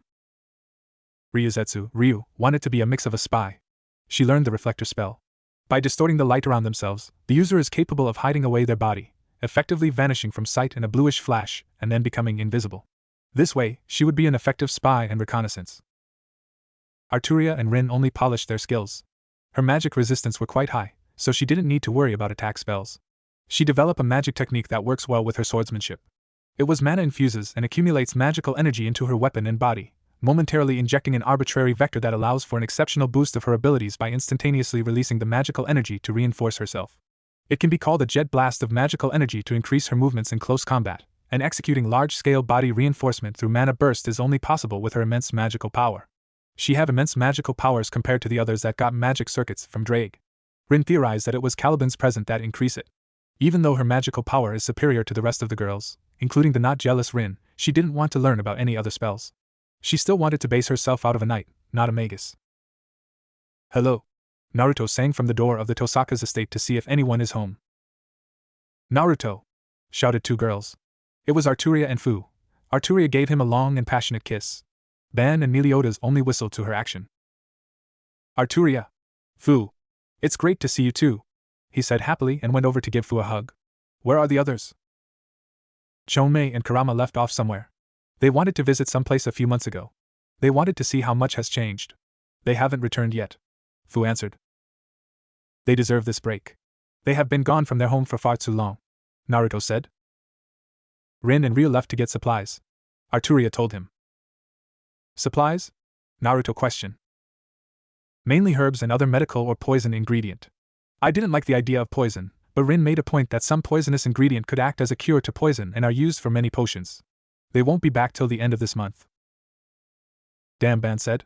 We can't wait that long for them. We can do it with the 5 of us, Meliodas said. Excuse me. Who are you two and what do you mean? Fu asked. A couple introductions and travel stories later. If we strike Camelot in a few days, we would be able to take out that bastard, Nobunaga. We can take control of their entire human territory. Ben explained their plan. During their travel on their way back, they learned that Camelot would be under guard due to the tax collection. It would usually be at unknown moments, but they would know when Nobunaga is planning to collect tax from the entire territory. These tax collection forcefully take away supplies and money from every human, even to the town that doesn't receive his protection from the other race. If we do this, how do we know that everyone won't turn on us? Arturia asked. She knew that it was wise to get rid of Nobunaga. Simple. This, Meliodas said as he tossed a piece of paper with several names. Arturia and Fu look at the note. Those are the names of people that support Nobunaga and their pockets are being filled up. If we take out Nobunaga and those people out, we would be able to get the most of the army and all the humans on our side. A lot of people don't like either of them. Several corrupt officers would need to be taken out or change them. With all of that done, we have an army and a base of operation. That still leave one problem. Who will kill Nobunaga? I heard he isn't someone that shouldn't be underestimated. Fu asked. It should be the strongest out of us all. Sir Meliodas should Arturia said, but was cut off. No. I will take him, he said. Meliodas just smiled at him while the girls got a worried look. He realized what it takes to be a leader. Leading by example is the best way to sway people. Meliodas thought. There are several leaders in the West have generals that lead their army, while they just sit on the throne and make decisions. Those leaders are rarely respected and would end up being killed, so another person will take their place. And Naruto, it's too dangerous. Arturia and Fu tried to protest. They didn't doubt his ability, but Nobunaga was someone capable of fighting and leading humans, the weakest race in the West, against all other race for many years. That alone speaks for his leadership and power. It's just his ruling that people don't like. No. It'd have to be me. If I'm to unite the West, I can't hide behind others while they fight for me. They won't acknowledge me and will doubt me if I let others fight my battle. This isn't a fight for humanity. It's a test for me. It's to see if I'm worthy of being the once and future king. You remember my fight with Drake. He didn't listen to me because he didn't think I was worthy as the king. Others would think the same and only a few like Albion would acknowledge my rule based solely on Caliban. I won't accept that. My fight to rule will be the blood and sweat on the battlefield will be a sign as my right to rule. Naruto explained. Okay, Arturia reluctantly agreed. I'll let you fight him alone. Good. Now, Fu and Ban would take out the targets. Their skills are more suitable for assassinations. Meliodas and Arturia will grab the attention of all the guards and keep the focus on you two. Try to kill as few as possible. Those soldiers have family to go home to. Getting a nod for him. Meliodas was proud of his plan. The plan was to do as little damage as possible, but effectively killing all the corruptions and danger to the territory. It showed that he isn't out to kill, but to save and unite. Hopefully the other race would see it like that and not another human power struggle. I will take out Nobunaga. Naruto explained his plan. Right. All 4 people said together. In acknowledgement of Naruto's plan. Good. The operation starts in 4 days at dawn. Rest up and be prepared. 4 days later. Everyone left the Tosaka estate and went off to Camelot, the capital of the human territory. The plan was simple. Fu and Ban take out the corrupt politicians and supporters of Nobunaga on the list. Doing so will get rid of the corruptions that everyone in the human territory is living in. Naruto heads straight into the castle and take out Nobunaga himself. The problem with that is that Nobunaga wield a powerful sword, the Minomura Komonotsuruji, or as Naruto refers it to, the Kusanagi. Not to be mistaken with the Kusanagi blade that Orochimaru wields. Orochimaru's Kusanagi is a blade created by the snake summon. It's just a very sturdy blade that is coated by the special poison of the snake clan. The snake clan based their sword off the original Kusanagi that came from the dead body of a very powerful serpent, Yamato no Orochi. The original Kusanagi is said to have the ability to command all serpents and snake. It also have great ability that can challenge many people. 3. It's unknown how Nobunaga acquired the sword, but many didn't ask when he showed how powerful he was with it. Meliodas and Arturia were great swordsmen. The two should be able to hold off the majority of the guards in town and keep their eyes on them. Especially Nobunaga. Meliodas is well known with all the powerhouse of the West. Challenging him without 2 or 3 other powerhouse would be considered suicide. Officially, there are only about 50 powerhouse players in the West. Although, it's unsure due to the lack of a proper system to spread news. It was only hearing of rumors and actually experienced them from battle. Naruto was using his shinobi training to quietly enter the castle. He managed to reach Nobunaga's room to kill him, while he watched. However, he did something stupid. Nobunaga! Naruto shouted him from behind. Nobunaga was shocked to see someone get so close to killing him. He drew his blade as he turned around. "I here for a battle to the death," Naruto declared as he pointed Excalibur at him. He wanted to fight like a warrior, not as an assassin. Master is sometimes an idiot, Caliban thought with a sweat drop. I mean, he could have killed him right there and mission accomplished. Before the battle, Naruto asked for Arturia to trade blades for this battle.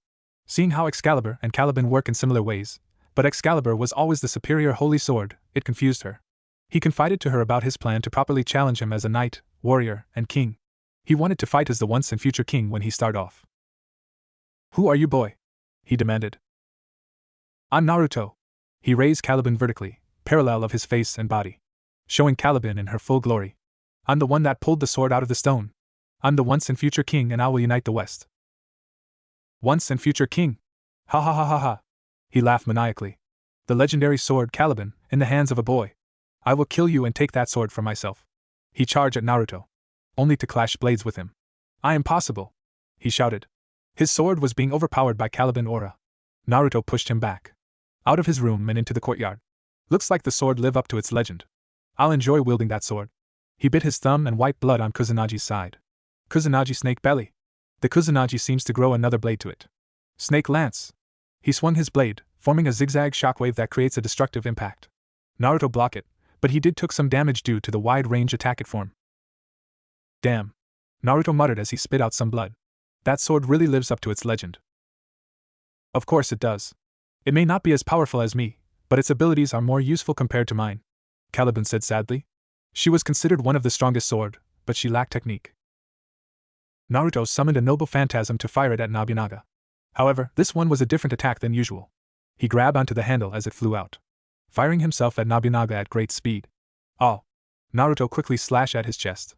Nobunaga started to cough up a lot of blood from his slash. The reason that Nobunaga didn't react in time is due to the speed. The gate fire noble phantasm as the rate of a bullet. During the time, it was far faster than most speed that isn't teleportation. Even Meliodas couldn't defend against the speed and had to rely on his demon body and regeneration against that attack. "That damn brat! How dare he does this to me!" He bit his finger again and wiped the blood on his blade. Kusanagi snake form. The Kusanagi transformed into a larger blade with an additional 4 blade. White serpent. Starting as a jagged line of energy akin to her snake lance technique. "That doesn't look good," Naruto thought as light. He channeled prana into Caliban. "Banishing shift," he shouted as he intended to cancel out the attack, only to fail when the lights transform into multiple snakes that wrap around the target, binding him from head to toe. "Shit! It's over!" he shouted while laughing at his doom. The snakes exploded. This was one of the strongest technique that the Kusanagi had. The white serpent would take out many strong opponent. Due to it splitting up when it's about to make contact and bind the opponent, it was a dangerous move. Arturia was still outside of the gate of the city, fighting along with Meliodas against all the soldiers coming at them. She heard the explosion from the castle and could only stare at the smoke. "Naruto," she whispered. She was worried about him. The explosion didn't help her at all. It only made her more worried. Somewhere in the sky, a mint green hair girl had the same thought. "Focus. I'm sure Naruto is okay," Meliodas said to get her attention to what is at hand. "Have faith." "Ha ha ha ha ha," he laughed. He watched as the smoke began to clear up. "The golden sword of Victorious is mine," he cheered as he began to walk over to Naruto's corpse. A powerful wind gust blew the smoke away. To surprise Nobunaga greatly, there stood a white armored man. The armor seemed to look like a refined version of dragon scale armor. Also, he was still holding Caliban. Vanishing Dragon Balance Breaker. The Vanishing Dragon. As in Albion, the Vanishing Dragon. One of the Heavenly Dragon? He asked/demanded in fear. The Welsh Dragon and Vanishing Dragon were the common name that the two Heavenly Dragon were referred to often. This is the power granted to me by my friend, Albion. The Divine Dividing. It allows me the ability to divide my opponent's power in half every 10 seconds, but in the balance breaker form, I'm able to use it as much as my body can handle, and I can handle a lot of power, Naruto said. He was a Jinchuriki, albeit a soul Jinchuriki. Still, as an Uzumaki he could wield large amount of power. One of the things he doesn't hate about being born from Kushin and Namikaze. Impossible! Nobunaga shouted in denial. He charged at Naruto with as much prana as he could muster in the Kusanagi. Naruto just grabbed the sword in mid-swing. Divide, divide, divide, divide. Naruto absorbed all the prana in the sword and in his magic circuit, leaving him powerless. Naruto then took the sword away from him and stabbed Caliban into his stomach. He started to cough up a lot of blood. Too much blood. So this is how it ends, he muttered out while leaning Naruto in his scale mail. This is the end, Nobunaga. You may be a monster to many, but I hope you find peace in the next life, Naruto said. Forgiving a monster like me, maybe you're the once and future king. Tell me what is your full name so I know who will lead my nation and unite the West, he asked. Naruto. Just Naruto. Naruto answered him. It was right to answer a dying man question. Haha, he laughed at weakly. Fishcake getting a tick mark off Naruto. No, Maelstrom. That fits you, but you need a proper legacy name. After a few seconds of thought. Pendragon. Naruto Pendragon, the man that wields the power of a dragon, he said while chuckling. Naruto placed him down. He started to laugh while dying. A man should always smile when dying. It shows he has no regrets. You may have been a monster to your people, but you have a heart of a warrior. Rest in peace, Naruto said as he closed Nobunaga's eye. The battle ended. The targets killed. Order slowly being restored. A few weeks later, the rest of the girls returned back, only to find that everyone else is at Camelot, trying their best to restore order and unite the people. Surprisingly, it was a lot easier. When Naruto came out to face all the soldiers in town and the citizens, he waved both Caliban and Kusanagi in the air. There, many accepted him. For a strong warrior because he had their old king's sword and a king for holding the golden sword of Victorious. Many humans knew of the legend and how it's described because many placed their hope into it. Funny, Excalibur was built from the wish and hope of all when they placed it on Caliban. Merlin returned on time to see Naruto. She was proud of what he has done. The girls reprimanded him for a crazy plan and for his recklessness. Naruto was injured and left in bed before Rin and Ryu returned. Words has spread about the once and future king finally arriving to the west. Majority of the army that served Nobunaga had no problem serving Naruto. The citizens of the human territory heard about his action and his attempt to help all of them, including other races. Many accepted him as the new king to lead them. At Camelot, many people were gathered at the castle, including all of the 7 deadly sins. Including the last member, Goat's sin of lust, Gauther. It was the day to announce the revival of the legendary 7 deadly sins and their new king. After Merlin giving a long speech about the group and Naruto. I present you the once and future king, Naruto Pendragon, Merlin announced, getting a loud applause for the Blue Armor King. Behind him stood his friends, lovers, and family. Felix was there too. I, Naruto Pendragon, am the one that pulled the golden sword of Victorious, Caliban. He drew the sword and raised it sky high for everyone to bask in its golden light. I swear that I will unite the entire West. I desire peace. But not just peace for humans, but peace for angels, devils, ghouls, demons, fairies, humans, and all other race. Getting a very loud applause. We shall unite this war-torn world. We will stand together as one and fight as one. I know that it will be difficult for you to find peace with the other race that once hunted you, but I have faith in you and them. We will find peace. We will find out happy ending. Every single one of us. Even more applause roared out. Many people were inspired by the powerful, but peaceful and kind man that Naruto is. I'll lead us to a golden age. No one shall stop me from uniting the land and finding peace for all. Long live the king! Meliodas shouted after Naruto finished his speech. Long live the king! Long live the king! Long live the king! Long live the king! Everyone started to chant, bringing tears of joy to the young king. 1 month later. Camelot. Deep breath. Naruto woke up from bed. His eyes started to scan the room, only to find himself naked with an equally naked Rin and Arturia. Then memories of last night event came back to him. A threesome. Didn't see that coming, Naruto thought. After a night of drinking and celebrating, and those two dragged me into bed. Hee, I thought the men were the perverts, not the women. Naruto quietly gotten out of bed by replacing himself with a clone for the girls to cuddle with. Naruto got dressed in black pants and red shirt. He then went out to do his duty as king. It has been 1 week after Naruto's coronation to be the king of humanity. Since his declaration, everything has been going great. Naruto managed to get control of all of the humans' territory with little resistance. Apparently, people are willing to listen to the once and future king more easily than he thought. However, there were still several rogue elements in his little kingdom, but it was nothing he couldn't handle. Naruto brought down all the corrupted families that supported his predecessor. One such family is the Mato family. One of the most powerful magical family that are humans. They were known for the cruelty and frown-upon methods. What really got Naruto's attention was the next heir to the family, or should I say heiress. Sakura Mato, formerly Sakura Tosaka. This case was a difficult one for Naruto. The first being the clan refusing to recognize Naruto's rule. He had a choice to either leave them alone where they could cause a lot of problem down the road or deal with them now. It was one of the first choice he had to make as king, and it was a tough one. He knew that everyone wasn't evil like the current head, but they were powerful enough and dangerous enough to cause enough problems and deaths down the line. Naruto asked for a full dossier of the family. So far, there were too few that seemed good, so Naruto decided to launch a rescue mission on them then and eliminate the rest of the family. Overall, it was successful. A few Mato were saved, including Sakura. Most of the family, including the monster Zoken, the rapist Shinji, and others were all killed by Naruto, Meliodas, and Merlin. The current problem was Sakura. She was very much devoid of life and had the damn crest worms in her. Fortunately, Merlin was able to get rid of all the crest worms inside her, but she still needed therapy for all the trauma she'd been through.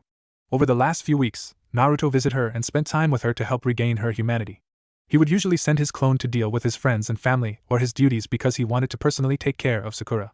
There was also the fact that she is Rin's sister that her father given to the Mato family. In the past weeks, Sakura radically changed since Naruto first laid his eyes upon her. From a lifeless girl to kind, shy girl. It's not much, but it is a lot of progress. She became very clingy to Naruto and developed romantic feelings for him, calling him her shining knight. Naruto noted that she had a pink ribbon in her hair, and she told him that it was a gift from Rin when they were still sisters. She held onto it because it gave her hope that her sister will rescue her. There were times that she becomes very dark, but quickly snaps out of it. Her dark side came from the years of endless torture from her adoptive family.